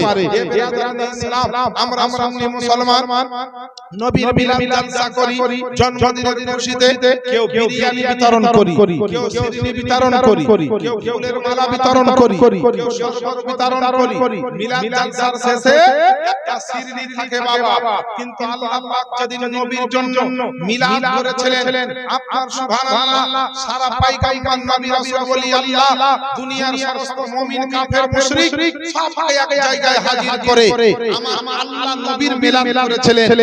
সেদিন আল্লাহ শিরনি হিসাবে, তাবারুক হিসাবে, দৌলত হিসাবে, রহমত হিসাবে, বাদৌলত হিসাবে, শান শওকত হিসাবে আল্লাহ পাক শিরনি বা তাবারুক বিতরণ করেছিলেন। আপনাদের বলতে চাই, নবীর মিলাদের শেষে সুন্নি মুসলমান তো আপনার জিলাপি বিতরণ করে, সুন্নি মুসলমান তো আপনার বিরিয়ানি বিতরণ করে, সুন্নি মুসলমান তো স্পেশাল খিচুড়ি বিতরণ করে, সুন্নি মুসলমান তো পোলাও বিরিয়ানি আপনার বিতরণ করে। আল্লাহ বিতরণ করেছিলেন সেদিন শিরনি বিতরণ নয়, খিচুড়ি নয়, আপনার খেজুর বা জিলাপি নয়। আল্লাহ বললেন, শোনো আজকে আমরা নবীর মিলাদের জন্য আজকে শেষ বেলায় বিতরণ করতেছি। আল্লাহ কাউকে নবুয়ত বিতরণ করেছে, আল্লাহ কাউকে রিসালাত বিতরণ করেছে, আল্লাহ কাউকে ইমামত বিতরণ করেছে, আল্লাহ কাউকে দৌলত বিতরণ করেছে, আল্লাহ কাউকে খেলাফত বিতরণ করেছে, আল্লাহ কাউকে শোহরত বিতরণ করেছে, আল্লাহ কাউকে পিতা ও মাতা বিতরণ করেছে, আল্লাহ কাউকে মান ও ইজ্জত বিতরণ করেছে, আল্লাহ কাউকে উলফাত বিতরণ করেছে, আর কাউকে সুবহানাল্লাহ কারামাত বিতরণ করেছে। এর জন্য নবীর জন্মদিনের মিলাদে সুবহানাল্লাহ যারা উপস্থিত ছিলেন, যারা মেনে নিয়েছেন, তারা কেউ রাসূল হয়েছে, কেউ নবী হয়েছে, কেউ পয়গম্বর হয়েছে, কেউ গাউসে পাক হয়েছে, কেউ ইমামে আযম হয়েছে, কেউ ইমামে বুখারী হয়েছে, কেউ ইমামে শাফি হয়েছে, কেউ ইমামে হাম্বলি হয়েছে, কেউ ইমামে আপনার গাজালি হয়েছে, কেউ ইমামে আপনার রব্বানি হয়েছে, কেউ গাউসে আযম হয়েছে, কেউ খাজা গরিব নওয়াজ হয়েছে। ওই জিনিসটাকে যারা একড়ে ধরেছে তাদের মধ্যেও কেউ ইমামে আহমদ রাজা হয়েছে। আর আজ পর্যন্ত যারা মানছে তারা কাল কিয়ামতে তারা জান্নাতের টিকিট পেয়ে তারাও জান্নাতি হয়ে नारे तकबीर, नारे रिसालत, मसला के आला हजरात, मसला के आला हजरात, उलमाए अहले सुन्नत, जश्न ईद मिलादुन नबी, जश्न ईद मिलादुन नबी, फातिहा दोस्तहाम। আমরা যখন নেমেরে বিভিন্ন ঝান্ডা ধরে মিছিল করি, জিন্দাবাদ মুর্দাবাদ হায়দারাবাদ মুর্শিদাবাদ গোটা কাপ কাপ, তাই না? আর নবীর জন্মদিন না হলে যে কারো জন্ম হতো না, কেউ যে আপনার পৃথিবীর আলো দেখতে পেত না, অথচ সেই নবীর জন্মদিনের দিন সুবহানাল্লাহ কত রকম ওজুহাত। আপনাদের এলাকার লোক আমরা মার ছাড়া হয়, কে বলে শুকা হয়, কে বলে কাটি মেলা হয়, কে বলে হসপিটালে রোগী আছে। আমাদের এলাকায় যখন যে কাজ চলতো ওই বাহানা। আর যখন পার্টির মিছিল হয় তখন হসপিটালে বাড়ির লোক যদি অপারেশন হয় আর শুনে যদি একটা বড় নেতা অন্য জায়গায় আসছে, তো যত টাকা লাগবে দুটো ভলান্টিয়ার রেডি করে আয়া আজকে দায়িত্ব দিয়ে সেখানে যে হাজির। এই তো মুসলমান, এই তো আমরা মুসলমান। আমরা পার্টির মিছিলে হাঁটতে ভালোবাসি, কিন্তু নবীর মিছিলে হাঁটলে পারে আমাদের বড় ফতোয়া দিতে। তখন বুখারী শরীফে আমরা দলিল খুঁজি, কোরআন শরীফে তখন আমরা দলিল খুঁজি, লজ্জার বিষয়। হায় হায় হায়, আরে নবীর মিছিলে কি করা হয়? ঢোল বাজা হয়, হারাম কাজ হয়। একজন দিয়েছে 1000 আর 200 টাকা, আল্লাহ যেন কবুল। হযরতে কিতাবের নাম নিয়ামাতুল কুবরা, এই নিয়ামাতুল কুবরা কিতাবে লিখেছেন যে মুহাম্মদের নবীর মিলাদে কেউ 1 টাকা খরচ করে সে কাল হাসরের ময়দানে আবু বকর সিদ্দিক রাদিয়াল্লাহু তাআলা আনহুর সঙ্গে জান্নাতি হবে। 1 টাকা খরচ করলে আর আমরা সারা দুনিয়ার জন্য খরচ করলাম, আল্লাহ রাসূল মসজিদ মাদ্রাসা ধর্মের জন্য তখন শেষ। বাবারা সময় কাল ভালো চলছে না বাবা, ঈমান ঠিক করে নিলেন। তোবা তাহলিল আহলে সুন্নাত জামাতের পথে চলে আসে, রাসূলের পথে, সাহাবীদের পথে, তারপরে বড় বড় গাউস ও ওলি আল্লাহদের পথ, যেই পথটি হচ্ছে আহলে সুন্নাত জামাতের পথ, জান্নাতি পথ, জাহান্নাম থেকে মুক্তির পথ। আচ্ছা আমরা মানলাম যে আমরা ছোট ছোট আলেম কিছু জানি না, আপনারা কিছু জানেন। যে গাউসে পাক দুনিয়াতে হাঁটেন, জমিনে তো এক চোখ দিয়ে জমিনের রাস্তা দেখতেন আর আরেক চোখ দিয়ে জান্নাতের রাস্তা দেখতেন। যে গাউসে পাক মানুষের কপালে তাকিয়ে দেখতেন, তো দেখে বুঝলি যে এই লোকটা জান্নাত না জাহান্নাম।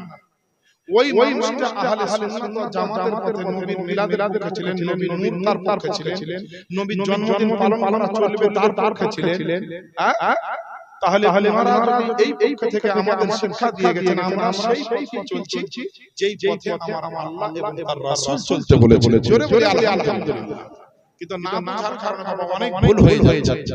তো নবীর আগমন হয়েছে, ফেরেশতারা সালাম করছে, আত্মীয়-স্বজন আসছে, দেখছে, নবীকে দর্শন করছে, করুক।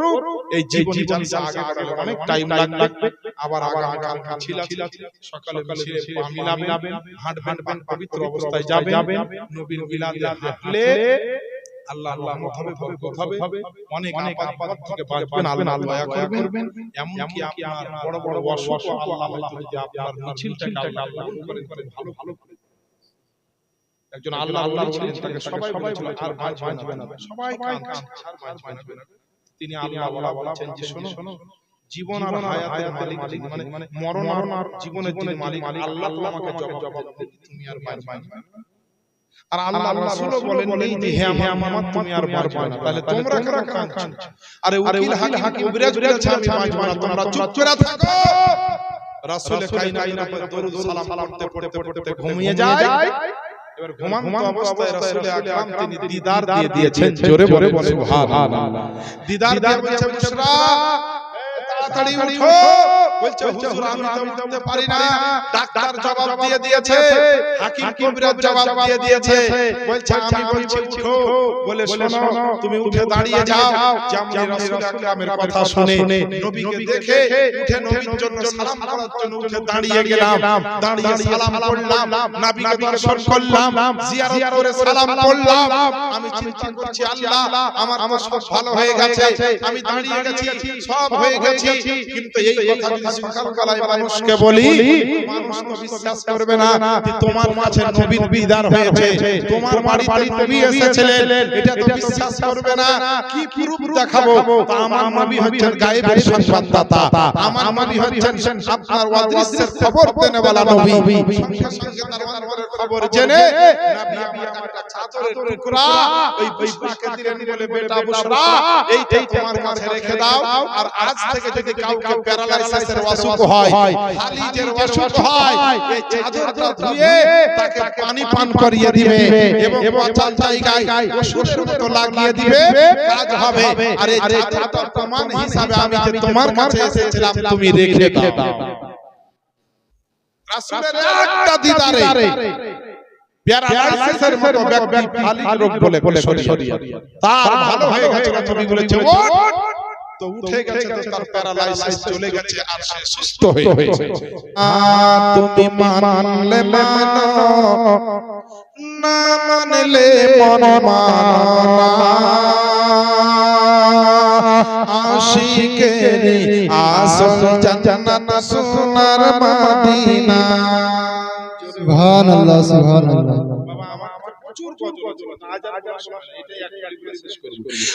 তুমি মানলে মানো, না মানলে মন মানো না। আশিকেরি আসল জান্নাত সোনার মদিনা। আশিকেরি আসল জান্নাত সোনার মদিনা। আশিকের হৃদয়ে যত ইশকের জ্বালা দূর করিতে পারে ওই মদিনাওয়ালা। জোরে সুবহানাল্লাহ সুবহানাল্লাহ। আশিকের হৃদয়ে যত ইশকের জ্বালা দূর করিতে পারে ওই মদিনাওয়ালা। তাই মদিনা মদিনা করে, তাই মদিনা মদিনা করে হয়ে যাও ফানা। আশিকেরি আসল জান্নাত সোনার মদিনা। তুমি মানলে মানো, না মানলে মন মানো না। আশিকেরি আসল জান্নাত সোনার মদিনা। যত পারবেন নবীকে স্মরণ রাখবেন, আল্লাহর পরে পাক পবিত্র হয়ে দরুদ পড়তে ঘুমাবেন, দেখবেন একদিন না একদিন দিদার পাবেন। জোরে বলেন একদিন না একদিন আমাদেরকে দিদার দিবেন, জোরে বলেন আমিন। একবার দিদার দাও দয়ার নবী গো, তোমায় নয়ন ভরে আমরা দেখব। দেখার শখ নাই, ইচ্ছা নাই, তামান্না নাই, যাদের যাদের আছে তারা জোরে হাত উঠিয়ে বলেন ইয়া রাসূলুল্লাহ। আর একটু হাত উঠিয়ে বলেন ইয়া হাবিবাল্লাহ। আর একটু জোরে বলেন সরকার কি আমানত, সরকার কি আমানত, মক্কি কি আমানত, মারহাবা মাদানী কি আমানত। মারহাবা মাশাআল্লাহ মাশাআল্লাহ। তবে তো 11,000 ভোল্টেজের কারেন্ট নিয়েছে, চার্জ 40 ভোল্টেজের মধ্যে করে বল হ্যাঁ 11,000 24,000 25,000 1,20,000 রকমের কারেন্ট তো যারা যারা নবীকে দেখতে চান তারা নবীর মহব্বতে দরুদ পড়বেন আর বলবেন জি একবার দিদার দয়া নবী গো তোমায় নয়ন ভরে আমরা দেখব তোমায় নয়ন ভরে আমরা দেখব দিলের সাদমে দয়া তোমায় দেখব একবার দিদার দয়া নবী গো তোমায় নয়ন ভরে আমরা দেখব নবীর একটা নাসিক না থামতে পেরে বলতে আছে নবীর ভালোবাসা আছে আল্লাহর ভালোবাসা আর আমার মনে বহুদিনের বিরাট আশা জোরে জোরে বলেন মনের আশাটা বলছে নবী প্রেমে কেঁদে কেঁদে বাবা চোখের পানিকে কলমের কালি বানিয়ে নাতলে চারবার যায় নবীর ভালোবাসা আছে আল্লাহর ভালোবাসা আর আমার মনে বহুদিনের বিরাট আশা মনে যে আর মানে না কবে যাব মদিনা আরে মনে যে আর মানে না কবে যাব মদিনা রওজার জালি ধরে আমি চুম্ব দিলের সাদমে দয়া তোমায় দেখব একবার দিদার দাও নূরের নবী গো তোমায় নয়ন ভরে আমরা দেখব একবার দিদার দাও মায়ার নবী গো তোমায় নয়ন ভরে আমরা দেখব জোরে বলেন না এ বাবা আমাদের দিলের ঈমানের ব্যাটারি কি একবারে ডাউন হয়ে গেছে একটু জোরে বলে বলে সুবহানাল্লাহ সুবহানাল্লাহ আরে নবীর মুহাম্মদে বলে সুবহানাল্লাহ রবিউল আউয়াল লো চারিদিকে শুধু আলো জোরে বলেন না এ বাবা নবীর মুহাম্মদে নবীর আগমনের দিনে আল্লাহর ফেরেশতা জান্নাতের হুর গালে বলে খুশি হয় আপনারা খুশি নয় তো খুশি তো জোরে বের হচ্ছে না একটু জোরে বলে সুবহানাল্লাহ রবিউল আউয়াল চারিদিকে শুধু আলো চারিদিকে শুধু আলো রবিউল আউয়াল চারিদিকে শুধু আলো এ বাবার ধরনীতে পূর্ণ দিতে প্রেম প্রীতি ভালোবাসা দিয়ে সাথে আমেনা বড় বড় উড়ে ঘরে কেন চাঁদের আলো রবিউল আউয়াল চারিদিকে শুধু আলো জোরে বলেন সুবহানাল্লাহ সুবহানাল্লাহ নবীর মুহাম্মদে এই যে বাবা নবীতে বসে চাঁদ আছে তখন মসজিদে খানখাতে মাদ্রাসাতে বাড়িতে টুনি ওয়াল লাইট জ্বালা হয় না তো সুবহানাল্লাহ চারিদিকে আলো জ্বলে নবীর মুহাম্মদে সব বাড়ি ঘরকে সাজায় বরকত নেওয়ার জন্য আল্লাহর রহমত নেওয়ার জন্য এটা কাবা অনেকে বলছে বেদাত বেদাত মানে নবীর যুগে ছিল না নবী করেননি তো এই রকম কাজ যদি বেদাত হয় তো আমরা প্রত্যেকটা মানুষ নবীর যুগে যা যা ছিল না এই রকম কাজ আমরা অনেকে করছি একটা মোবাইল নবীর যুগে ছিল বাবা কিন্তু কে মোবাইল ব্যবহার করে যারা নবীর আগমন দিবসকে বেদাত বলছে তারাও করে আর যারা নবীর আগমন দিবসকে বাবা পালন করছে তারাও কিন্তু ব্যবহার করে তো নবীও করেননি মোবাইল ব্যবহার সাহাবায়ে কেরাম করেননি ইমামে আজম করেননি গাউসে আজম করেননি খাজা বাকো করেননি তাহলে আমরা করছি এটা যদি আমাদের জন্য এটা ব্যবহার করা যায় হয় তো নবী পাক যে নবীর জন্য সারা বিশ্ব জগৎ তৈরি হয়েছে যে নবীর জন্য লৌহ কালাম আর সর্ব খুশি তৈরি হয়েছে যে নবীর জন্য জমিন আসমানকে আল্লাহ বানিয়েছে, যে নবীর জন্য আপনার পাঁচ ওয়াক্তের নামাজ দিয়েছে, যে নবীর জন্য আল্লাহ কোরআন পাঠিয়েছে, যে নবীর জন্য জান্নাত তৈরি হয়েছে, যে নবীর জন্য আপনার হাউজে কাউসার তৈরি হয়েছে, যে নবীর জন্য ঈদ ও বকরা ঈদ পেয়েছে, যে নবীর জন্য জুম্মার নামাজ পেয়েছে, যে নবীর জন্য শবে বরাত ও শবে কদরকে পেয়েছে, যে নবীর জন্য রমজানের রোজা তারাবিকে পেয়েছে, তাহলে সেই নবীর জন্য কোন আশিকে মুস্তাফা নবীর কোন গোলাম যদি বাড়িকে সাজিয়ে দেয়, টুনি বাল্ব দিয়ে সাজাক আর ঝান্ডা দিয়ে সাজাক আর গাছের ফুল দিয়ে সাজাক, এটা বেদাত হতে পারে না, এটা মুহাম্মদের রাসূল হতে পারে, এটা আপনার মুহাম্মদের নবী হতে পারে।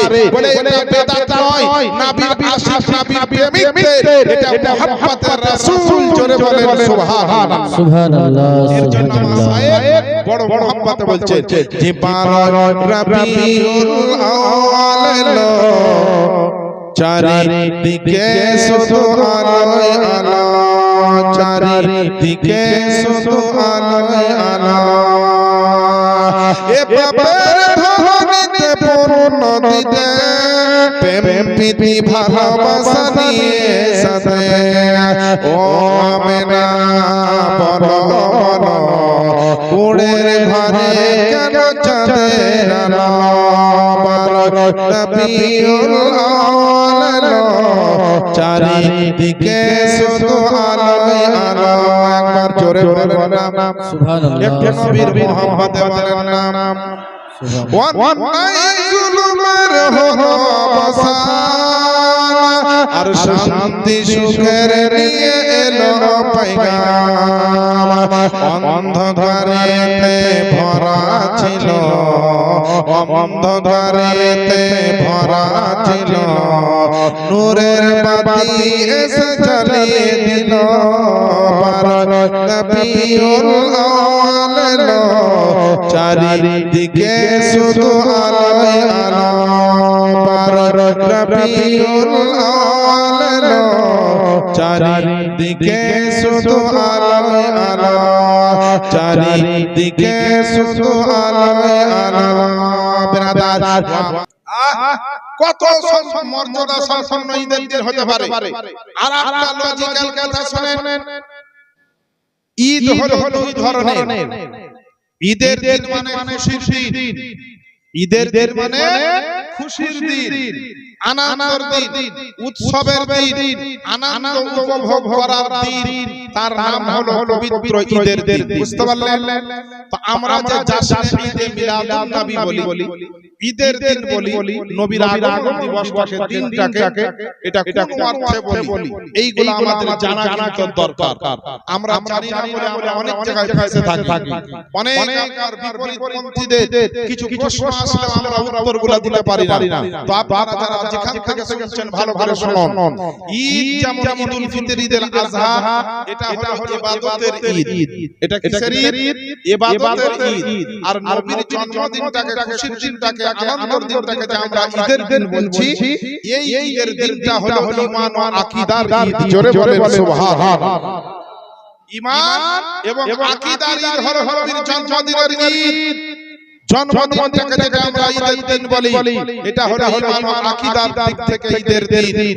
আর ঈদুল আযহা, ঈদুল ফিতর, এটা হচ্ছে ইবাদতের দিক থেকে ঈদের দিন। ব্রাদার ইসলাম, যেমন কাবা, বাইতুল্লাহ শরীফ, নামাজের জন্য ইবাদতের কিবলা হলো কাবা, বাইতুল্লাহ, আর দুআ কবুল হওয়ার কিবলা হলো আমার রাসূলুল্লাহ পাইকারে আযাম নবী মুস্তাফা সাল্লাল্লাহু আলাইহি ওয়াসাল্লাম। ব্রাদার ইসলাম, আমার নবী আসার ঘটনা, নবী দুনিয়াতে আসলেন, কি ঘটনা ঘটলো, এই বিষয়ে যদি আপনাকে বলতে চাই 7 দিন জীবনী করতে হবে। তবু আপনি বলে বা শুনে শেষ করতে পারবেন না। সামান্য একটা ঘন্টা, 5 ঘন্টা 40 মিনিটে বক্তাদের বক্তব্য শুনে খুব একটা বেশি কিছু আপনি পাবেন না। আমি চেষ্টা করব আমার এই সংক্ষিপ্ত সময়ের মধ্যে মূল্যবান কথা যেগুলো বলা খুব বেশি জরুরি, সেইগুলো বাছাই করে একটু আপনাদের নলেজ দিতে চাই। ইন্দ্রডাঙ্গার মায়েরা, বোনেরা, বাপ্পিরা, ভাইরা, যুবক যারা, ইয়ং জেনারেশন যারা, সকলকে অনুরোধ করব নিরপেক্ষ দৃষ্টিভঙ্গিতে মনোযোগ সহকারে শ্রবণ করে নবীর আশিক হয়ে যান, নবী প্রেমিক হয়ে যান, নবী দিওয়ানা হয়ে যান। আজ নবীর মিলাদের বিরুদ্ধে, আজকে নবী নূর তার বিরুদ্ধে, নবীর জন্য জুলুস হচ্ছে তার বিরুদ্ধে, নবীর জন্য ঝান্ডা উত্তোলন হচ্ছে তার বিরুদ্ধে। কত রকম প্রশ্ন বা কথা উঠতেছে, কেউ বলছে নাজায়েজ, কেউ বলছে বেদাত, কেউ বলছে হারাম, কেউ বলছে শিরক। কিন্তু আপনাদের বলি, এই নবীর জন্মদিন পালন করা শুধু আপনার ইন্দ্রডাঙ্গা পাড়া মানুষের ব্যাপার নয়। নবীর জন্মদিন পালন বড় বড় আল্লাহর ওলিগণ করেছেন। নবীর জন্মদিন পালন আপনার তাবেঈন করেছেন। নবীর জন্মদিন পালন খোলাফায়ে রাশিদিন করেছেন। নবীর জন্মদিন পালন নবীর বিধবা হালিমা রাদিয়াল্লাহু তাআলা আনহা করেছেন। নবীর আপনার জন্মদিন পালন নবীর মিলাদ আপনার দুনিয়ার জমিনেও হয়েছে, খোদার আরশে আজিমেও হয়েছে, আজ জগতেও হচ্ছে, আসমানেও হবে। কালকে হাসরের ময়দানে জান্নাতে যাবে, তো জান্নাতের ভিতরে নবীর মিলাদ হবে। মিলাদ সবারই হয় ভাই। মিলাদের মানে কি জানেন? জন্ম বৃত্তান্ত আলোচনা করা। আপনার আমার জন্মের ব্যাপারে আমার দাদু, আমার বাবা, আমার মা গল্প করে না মানুষের সামনে যে আমার বেটাও আমাশে হয়েছিল, হসপিটালে না বাড়িতে, সোমবারের দিন আমরা বৈশাখ মাসে না চৈত্র মাসে মেঘের ঘেরে না রোদের দিনে, শীতের সময় না গরমের সময়, নানির বাড়িতে না দাদার বাড়িতে আপনার বেটা হয়েছিল না বিটি হয়েছিল, আপনার টাকা ছিল না, কষ্ট হয়েছিল না, আরামে হয়েছিল, ছেলে কিভাবে মানুষ করেছিল, দুঃখের ঘটনা কথা আলোচনা করে না। তো আপনার আমার মিলাদ, আপনার দাদু পোতার মিলাদ চায়ের দোকানে, বাপ বেটার মিলাদ করছে চায়ের দোকানে, আপনার ভাই ভাইয়ের মিলাদ করছে আপনার চায়ের দোকানে, আমার মামু ভাই আমাশে হয়েছিল। আরে জন্মের ব্যাপারে কে কিভাবে জন্ম নিল, কে কিভাবে দুনিয়াতে আসলো, তার ব্যবহার কেমন, তার নেচার কেমন, তার আদর্শ কেমন, তার কালচার কেমন, তার কি ব্যবহার, এই বিষয়গুলো আলোচনা করলো। যার আলোচনা করলো তারই মিলাদ। গোটা বংশের লোকের আলোচনা হয়, কোনো অসুবিধা নাই। কিন্তু নবীর মিলাদ যখন হয় তখন সমস্যা হয়। তখন বুখারী শরীফে আছে কিনা, মুসলিম শরীফে আছে কিনা, কোরআনের আয়াতে আছে কিনা, আল্লাহর পবিত্র আর সংবিধান, আল্লাহ পাকের পবিত্র কোরআনে আপনার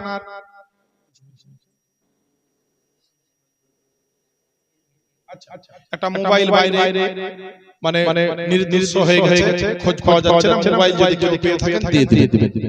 ওজুখানায় রাখা ছিল, খবরদার নবীর আগমনের সাথে আল্লাহ পাক আপনাদের আমাদের রহমত করে দিবেন, সেটাই আমাদের জন্য যথেষ্ট। খবরদার কারো জিনিস কেউ দিবেন না, দিয়ে দিবেন। বিরাদরানে ইসলাম, আল্লাহর কোরআন উঠিয়ে দেখুন, পবিত্র কোরআন শরীফ 11 পারা, সূরাটির নাম সূরা সূরা ইউনূস, 8 নম্বর আয়াতে আল্লাহ পাক বলেন, বিফাদলিল্লাহি ওয়া বিরহমাতিহি ফাবিযালিকা ফালইফরাহু হুয়া খায়রুম মিম্মা ইয়াজমাউন। আপনি বলে দেন আল্লাহর অনুগ্রহতে এবং তার দয়াতে এবং তারা তাতে আনন্দ প্রকাশ করে।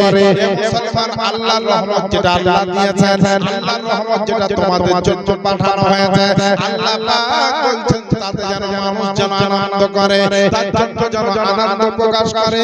এবার আপনারা বুকে হাত দিয়ে বলেন, আহলে সুন্নাত ওয়াল জামাতের প্রত্যেকটা মানুষ আল্লাহ পাকের নবীকে কোরআন মোতাবেক রহমতের নবী বলে মানে, আমার নবীকে দয়ার নবী বলে মানে। কারণ এমনি মানে না।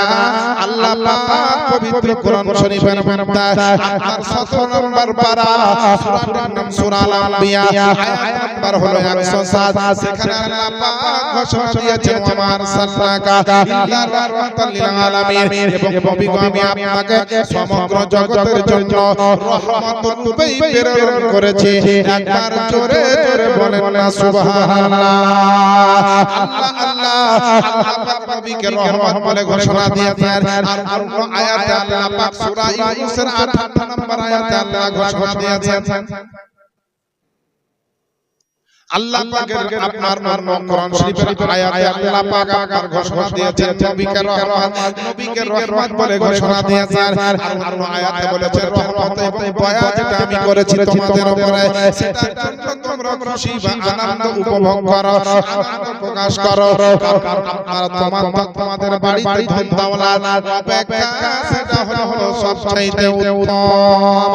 আল্লাহ আল্লাহ আমার নবী আপনার নবী আসবেন। সারা পৃথিবীর জমিনে যখন নবী আসার টাইম হলো সেই সময়তে মুসলমান বান্দারা ভাইরা আমার বিশ্ব নবীর মায়ের পেটে আমার হযরত নবী মুস্তাফা সাল্লাল্লাহু আলাইহি নবী মুস্তাফা মায়ের পেটে আরাম করছেন। মায়ের পেটে যখন 6 মাসের বাচ্চা নবীজির আব্বা জান ইন্তেকাল করেছিল আপনারা জানেন। ওই নবীজির মা জননী আমার নবীকে পেটের মধ্যে নিয়ে বড় আমার দুঃখ বেদনাতে স্বামী হারা যন্ত্রণা নিয়ে আপনার বুকের মধ্যে পাথর লাগিয়ে আপনার যেন জীবন যাপন করতেছিলেন। দুঃখের কথা বেদনা এ মুসলমান নবী কত জায়গায় হাজির হতে পারেন শুনে রাখেন। ইন্দ্রডাঙ্গার লোকেরা আবার হবে আসবে কি আসবে না আসা হবে কি হবে না বলেন ওই জায়গায় এক নম্বর নবীর মিলাদ জালসা যেখানে হয় সেই জায়গায় নবী হাজির হন। নবীর যদি মন চায় তো বলছি না যে আজ হচ্ছে মানে আজ হয়েছে তো এখনই কেউ এসে আবার বলবে যে এসে তো কে দেখবে, বুঝতে পারলে? এবার কে দেখলো আসার পরে দেখতেই হবে এটা কোনো শর্ত নয়। নবীকে দেখতে তো সবাই পাবে না।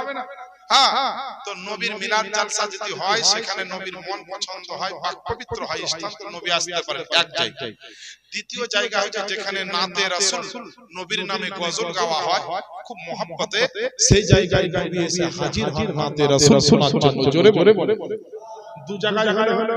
তৃতীয় নাম্বার হচ্ছে যদি কোনো মসজিদে রমজান মাসে খতম তারাবি হয় তো ইমাম সাহেব হাফেজ সাহেব যখন তারাবিতে খতম পড়েন তেলাওয়াতে কোরআন করেন তখন সেই সময়তে তারাবি খতমে তেলাওয়াত খতমে তারাবি তেলাওয়াতে কোরআন শোনার জন্য আমার নবী আসেন। জোরে বলে সুবহানাল্লাহ। তিন জায়গায় হলো মুমিন মুসলমানের কবরে আমার নবী আসেন। চার জায়গা হলো আরেকটা মারাত্মক জায়গা, এই কথাটা বলবো কিন্তু তার আগে আমি আপনাদের একবার ঈমানের ব্যাটারি চার্জ হলো না যেমন ছিল ওরকমই থাকলো একটু দেখতে চাই একবার। জোরে বলেন তো সুবহানাল্লাহ। মাশাআল্লাহ মাশাআল্লাহ অনেকটা জেগে উঠেছে কিন্তু ব্যাটারি চার্জ যেন না ফুরিয়ে যায়, সেল যেন ঠিক থাকে বাবা। এই জজবা এই মুহাব্বত এই ভালোবাসা নিয়ে বাঁচুন, নামাজ রোজা করুন, হালাল রুজি খান, সত্য পথে চলেন, সত্য কথা বলেন, সঙ্গে চলেন, ভালো নবীর মুহাব্বতে বলে দেন আরেকবার ইয়া রাসূলুল্লাহ। কোথায় আছে আমার নবী 5 নাম্বার? না তো নবীর কোন আশিক, নবীর কোন প্রেমিক, নবীর কোন সাচ্চা গোলাম অরিজিনাল মুসলমান যদি মারা যায়, যখন তার ময়দানে নিয়ে গিয়ে তাকে জানাজা পড়া হয় তো নবীর গোলামের জানাজাতে নবী মদিনা থেকে এসে হাজির হন। জোরে বলে সুবহানাল্লাহ। আর অনেকে আমরা আছে এইটুকু শুনে চমকে যায় যে সুন্নিদের মৌলবীদের কথা যে এই মিলাদে জালসায় নাকি নবী আসে, তো নবী আসলে কে কবে দেখেছে তা আসলে কি দেখা যাবে, বুঝা যাবে, গ্যারান্টি নাই। এরকম আল্লাহ ওয়ালা থাকতে হবে তাহলে এবারে ইসলাম আল্লাহ পাকের নবী জিন্দা নবী হায়াতুন নবী। যেমন আপনার শরীর আপনি বেঁচে আছেন, জিন্দা আছেন, আপনার শরীরে রূহ আছে না নাই? আছে। তো আপনাকে যদি বলা হয় যে শরীরে রূহ আছে তো বেঁচে আছেন, রূহটা বাহির করে দেখা কজন পারবেন? কজন পারবেন দেখা? জেলা বের করে দিলাম। আপনি বললেন আপনাকে জিজ্ঞেস করলাম ভাই ওযু আছে না? তো হ্যাঁ ওযু করেছেন না? তো ওযু আছে না? তো ওযুটা কই আছে তো দেখান। আপনি ওযুটা দেখাতে পারবেন না। আপনার গায়ে ভাই বাতাস লাগছে এখানে না? তো লাগছে। কই বাতাসটা কেমন লাগছে একটু দেখান তো। আপনি বাতাসটা ধরে আমাকে দেখাতে পারবেন? তাহলে এরকম অনেক উদাহরণ আছে বাস্তব, কিন্তু তবুও মানুষের সামনে প্র্যাকটিক্যাল তুলে দেখানো সম্ভব নয়। যেমন নিজে চিন্তা থাকার পরে, নিজে আপনার সুস্থ থাকার পরে, শরীরে রূহ থাকার পরে, নিজের রূহ বের করে কাউকে দেখানো সম্ভব নয়, তো কোন আশিকের মিলাদে, নবীর মিলাদে, নবীর গোলামের জানাজায়, খাতমে কোরআনের তেলাওয়াতের সময় নবী মুস্তাফা আসতে থাকেন, কিন্তু সবারই দেখা ক্ষমতা নাই, সবারই দেখা সম্ভব নয়। নিজের রূহ যেমন কাউকে দেখানো সম্ভব নয়, তো সাধারণ চোখে আমার নবী আসলেও সাফাফ। আল্লাহ পাক যেন আমাদেরকে হেদায়েত দান করেন, আমরা যেন নবীকে জিন্দা নবী হায়াত নবী বলে মেনে চলতে পারি, দরুদ সালাম পড়তে পারি, মিলাদ জালসা করতে পারি এবং কোরআন শরীফ ফাতিহা যেন মানতে পারি। সব কিছু আমরা হাদিস ও কোরআন মোতাবেক করব। কে কে বলল কে মানলো না ওয়া দেখতে যাবে। নিজের পথে চলে, গাউস পাকের পথে চলে, খাজা পাকের পথে চলে, সাহাবায়ে কেরামের পথে চলে, ইহদিনাস সিরাতাল মুস্তাকিমের পথে চলে, জান্নাতি রাস্তায় চলে। আর অনেক ছিল বলার, যেহেতু মসজিদ প্রাঙ্গণের ভিতরে প্রোগ্রাম, সেহেতু বাইরে অনেকে দুয়ার জন্য বসে আছে, আবহাওয়া খুব একটা ভালো নেই। আগামী কাল জুলুস হবে, আপনার সুবহানাল্লাহ সেই জুলুস আপনাকে কাজ বা ম্যানেজমেন্ট অ্যারেঞ্জ করতে হবে। সকলে বাড়িতে ঝান্ডা লাগাবেন, যদি লাগাচ্ছেন ভালো, তাহলে সকাল সকাল লাগিয়ে নেবেন। ঝান্ডা লাগা ভালো জিনিস, হারাম নয়, বেদাত নয়, নাজায়েজ নয়। এগুলা কোনটা সুন্নাত, কোনটা মুস্তাহাব, কোনটা মুস্তাহাসান, কোনটা নেকির কাজ, কোনটা বরকতের কাজ, এটাকে আমরা ফরজ মনে করি। নেকির কাজ ভালো কাজ, হ্যাঁ, ইসলামিক ঝান্ডা। মুসলমানের বাড়িতে একটা ইসলামের ঝান্ডা থাকবে, ক্ষতি। হ্যাঁ, সিপিএম এর ঝান্ডা, তৃণমূলের ঝান্ডা, কংগ্রেসের ঝান্ডা, বিজেপির ঝান্ডা, কত পার্টির ঝান্ডা থাকছে। তখন ফতোয়া বেদাত নাজায়েজ হারাম কিছু নাই। আর ইসলামিক একটা ঝান্ডা লাগবে, এটা বেদাত, এটা শিরক, এটা অমুক, এটা তমুক বলি মাথাতে যে সমস্ত ভূত ঢুকে আছে, জিন ঢুকে আছে, শয়তানি ওয়াসওয়াসা ঢুকে আছে, ভাই এইগুলা বের করে আসুন, পরিষ্কার হই। ইসলামের ঝান্ডা, হ্যাঁ, কোনটা? আচ্ছা বিরাদর ইসলাম, আজিজানে মুহতারাম, আমরা যেন হাদিস মোতাবেক চলতে পারি। গোলাম মাসুদ সাহেব আমাকে বলেছিল 11:30 শেষ করব, 11:40 হয়ে গেছে। হ্যাঁ, এরপরে আবার সবে ফাতিহা ইয়াসিন মুবারকের মাসে, তো আপনারা সব বিরাদর বলবেন, ইমাম সাহেব যোগ্য আছে, আপনাদের নামে আলেম ওলামা কয়েকজন ছাত্র পড়াশোনা করছে, দেখলাম আছে, সব ভালো ছেলে, সুন্নি জামাতকে শক্ত মজবুত করে রাখুন। সব মুসলমান ধর্মীয় ঈমান আকীদা আপনার নিজের রাখুন, কিন্তু যখনই আপনার সরকারি দেশে থাকবে, তখন সব লোকজন আমরা যারা মিলাদ করে তারাও যারা আমরা নূর বলে মানি, জিন্দা বলে মানি, ইত্যাদি দরুদ সালাম কিয়াম মানি, অনেকে আছে মানে না। যখন দেশের ব্যাপার হবে, দেশ রক্ষার ব্যাপার হবে, স্বাধীনতার আন্দোলনের দরকার হবে, দেশকে আরো এগিয়ে নিয়ে যাওয়ার দরকার হবে, তখন সবাই আমরা এক, হিন্দু, মুসলিম, শিখ, ইসাই, আদিবাসী, যত রকম খ্রিস্টান, ইহুদি না, সারা ভারতবর্ষে যে যেখানে আছে আমরা সবাই ভারতীয়। তখন একসঙ্গে দেশকে এগিয়ে নিয়ে যাওয়ার জন্য, দেশের মানিজ্যকে উঁচু করার জন্য, দেশকে আপনার ডেভেলপমেন্ট করার জন্য, দেশের ইয়ং জেনারেশনদেরকে আরো দেশের শক্ত মজবুত আপনার সৈনিক বানাবার জন্য, তখন আমরা একসাথে একমতে ছিলাম, আছি, আগামী দিনেও থাকবো ইনশাআল্লাহ। প্রশাসনের আইন মোতাবেক মিছিল করবেন, বড় বড় বক্স বাজে বাজাবেন না, পর্যাপ্ত পরিমাণে যে প্রয়োজন সেই মোতাবেক মাইক করবেন। স্লোগানগুলো যারা দিবেন তারা খুব সাবধানে, কোনো আজে বাজে স্লোগান যেন না হয়ে যায়, আর মিছিল করার সময় রাস্তাঘাট যেন জ্যাম না হয়, কোন অসহায় ব্যক্তির যেন ক্ষতি না হয়, বা এতিম মিসকিন গরিবকে পারলে সেই দিনে দান করবেন, জামা হোক, কাপড় হোক, টাকা পয়সা হোক, খাবার হোক, আপনারা নবীর আগমনের খুশির দিনে সবাই যেন খুশিটা আমরা ভাগ করে নিতে পারি। আল্লাহ যেন আমাদেরকে বারবার জাশ্নে ঈদে মিলাদুন নবী দেন, আমরা যেন নিজের অর্থ দিয়ে, সময় দিয়ে, শ্রম দিয়ে, পরিশ্রম দিয়ে যেন নবীর আগমনের খুশির দিনটাকে আনন্দিত করতে পারি, উদযাপিত করতে পারি, উৎসব করতে পারি, সাজিয়ে দিতে পারি। আল্লাহ যেন কবুল করেন, আমিন ইয়া রাব্বাল আলামিন। আমরা আহলে সুন্নাত জামাতের লোক, অনেক কিছু আমরা যেগুলা করি, এইগুলা হাদিস ও কোরআন মোতাবেক, একটাও দলিলের বাইরে নয়। কোরআন থেকে প্রমাণিত মিলাদ, হাদিস থেকে অগণিত প্রমাণ হচ্ছে মিলাদে, জুলুসের প্রমাণ আছে হাদিসে, পতাকার প্রমাণ আছে হাদিসে। কোনো টেনশন নাই, কাজ চালিয়ে যান, বাস কে কি বললো শুনে লাভ নাই। একটা নাতে রাসূল এক কলি বলবো, আমার ভাই সাহেব বলেছেন যে ইয়া নবী সালাম আলাইকা পড়ব, তার আগে একবার নবীর মহব্বতে বলে দেন সুবহানাল্লাহ। সুবহানাল্লাহ হলো, কিন্তু সুবহানাল্লাহ বলতে একটু চাচা করতে মন পরিষ্কার করে, নবী দিলকে নবীর মদিনা বানান। দেখেন এই দুনিয়াতে যে যেমন কর্ম করে চলবেন, তার মৃত্যুটা তেমনই, আর আখিরাতও তেমন। সবাই যেন আমরা নেকি নিয়ে যেতে পারি সেই তৌফিক যেন আল্লাহ পাক আমাদেরকে দান করেন। ঘরে ঘরে পাঁচ ওয়াক্তের নামাজ, ছেলেদেরকে হাদিস কোরআনের শিক্ষা দিবেন এবং সুবহানাল্লাহ হারাম হালাল মেনে চলবেন, নবীর সুন্নাত মোতাবেক চলবেন। আমিন ইয়া রাব্বাল আলামিন। আল্লাহ রাব্বুল আলামিন সংবিধান থেকে পড়েছিলাম ওয়া আম্মা বিনিয়ামাতি রাব্বিকা ফাহাদ্দিস, এবং আপনার প্রতিপালকের নিয়ামতের খুব চর্চা করুন। আল্লাহ যে আমাদের নিয়ামতগুলি দিয়েছেন সেইগুলো যেন আমরা চর্চা করি। এখানে নিয়ামত বলতে নবীকে যে আল্লাহ নিয়ামত দিয়ে পাঠিয়েছেন এবং নবীকে যে নিয়ামত দেওয়ার আল্লাহ ওয়াদা করেছেন ওই সমস্ত নিয়ামতের চর্চা আল্লাহ করতে বলেছেন। তাফসীরে সিরাতুল জিনানে লেখা আছে, তাফসীরে নাইমিতে লেখা আছে, তাফসীরে দুররে মানসুরে লেখা আছে, তাফসীরে রুহুল বায়ানে লেখা আছে, কানজুল ইমানে লেখা আছে, খাজাইনুল ইরফানে লেখা আছে, তাফসীরে মারিফাতুল কোরআনে লেখা আছে। এইভাবে হাজারো আপনার কিতাবের নাম আমি আপনাদের করে দিতে পারি। বাবা কিতাবটার উপরে ওয়াজ নসিহত করতে এসেছিলাম।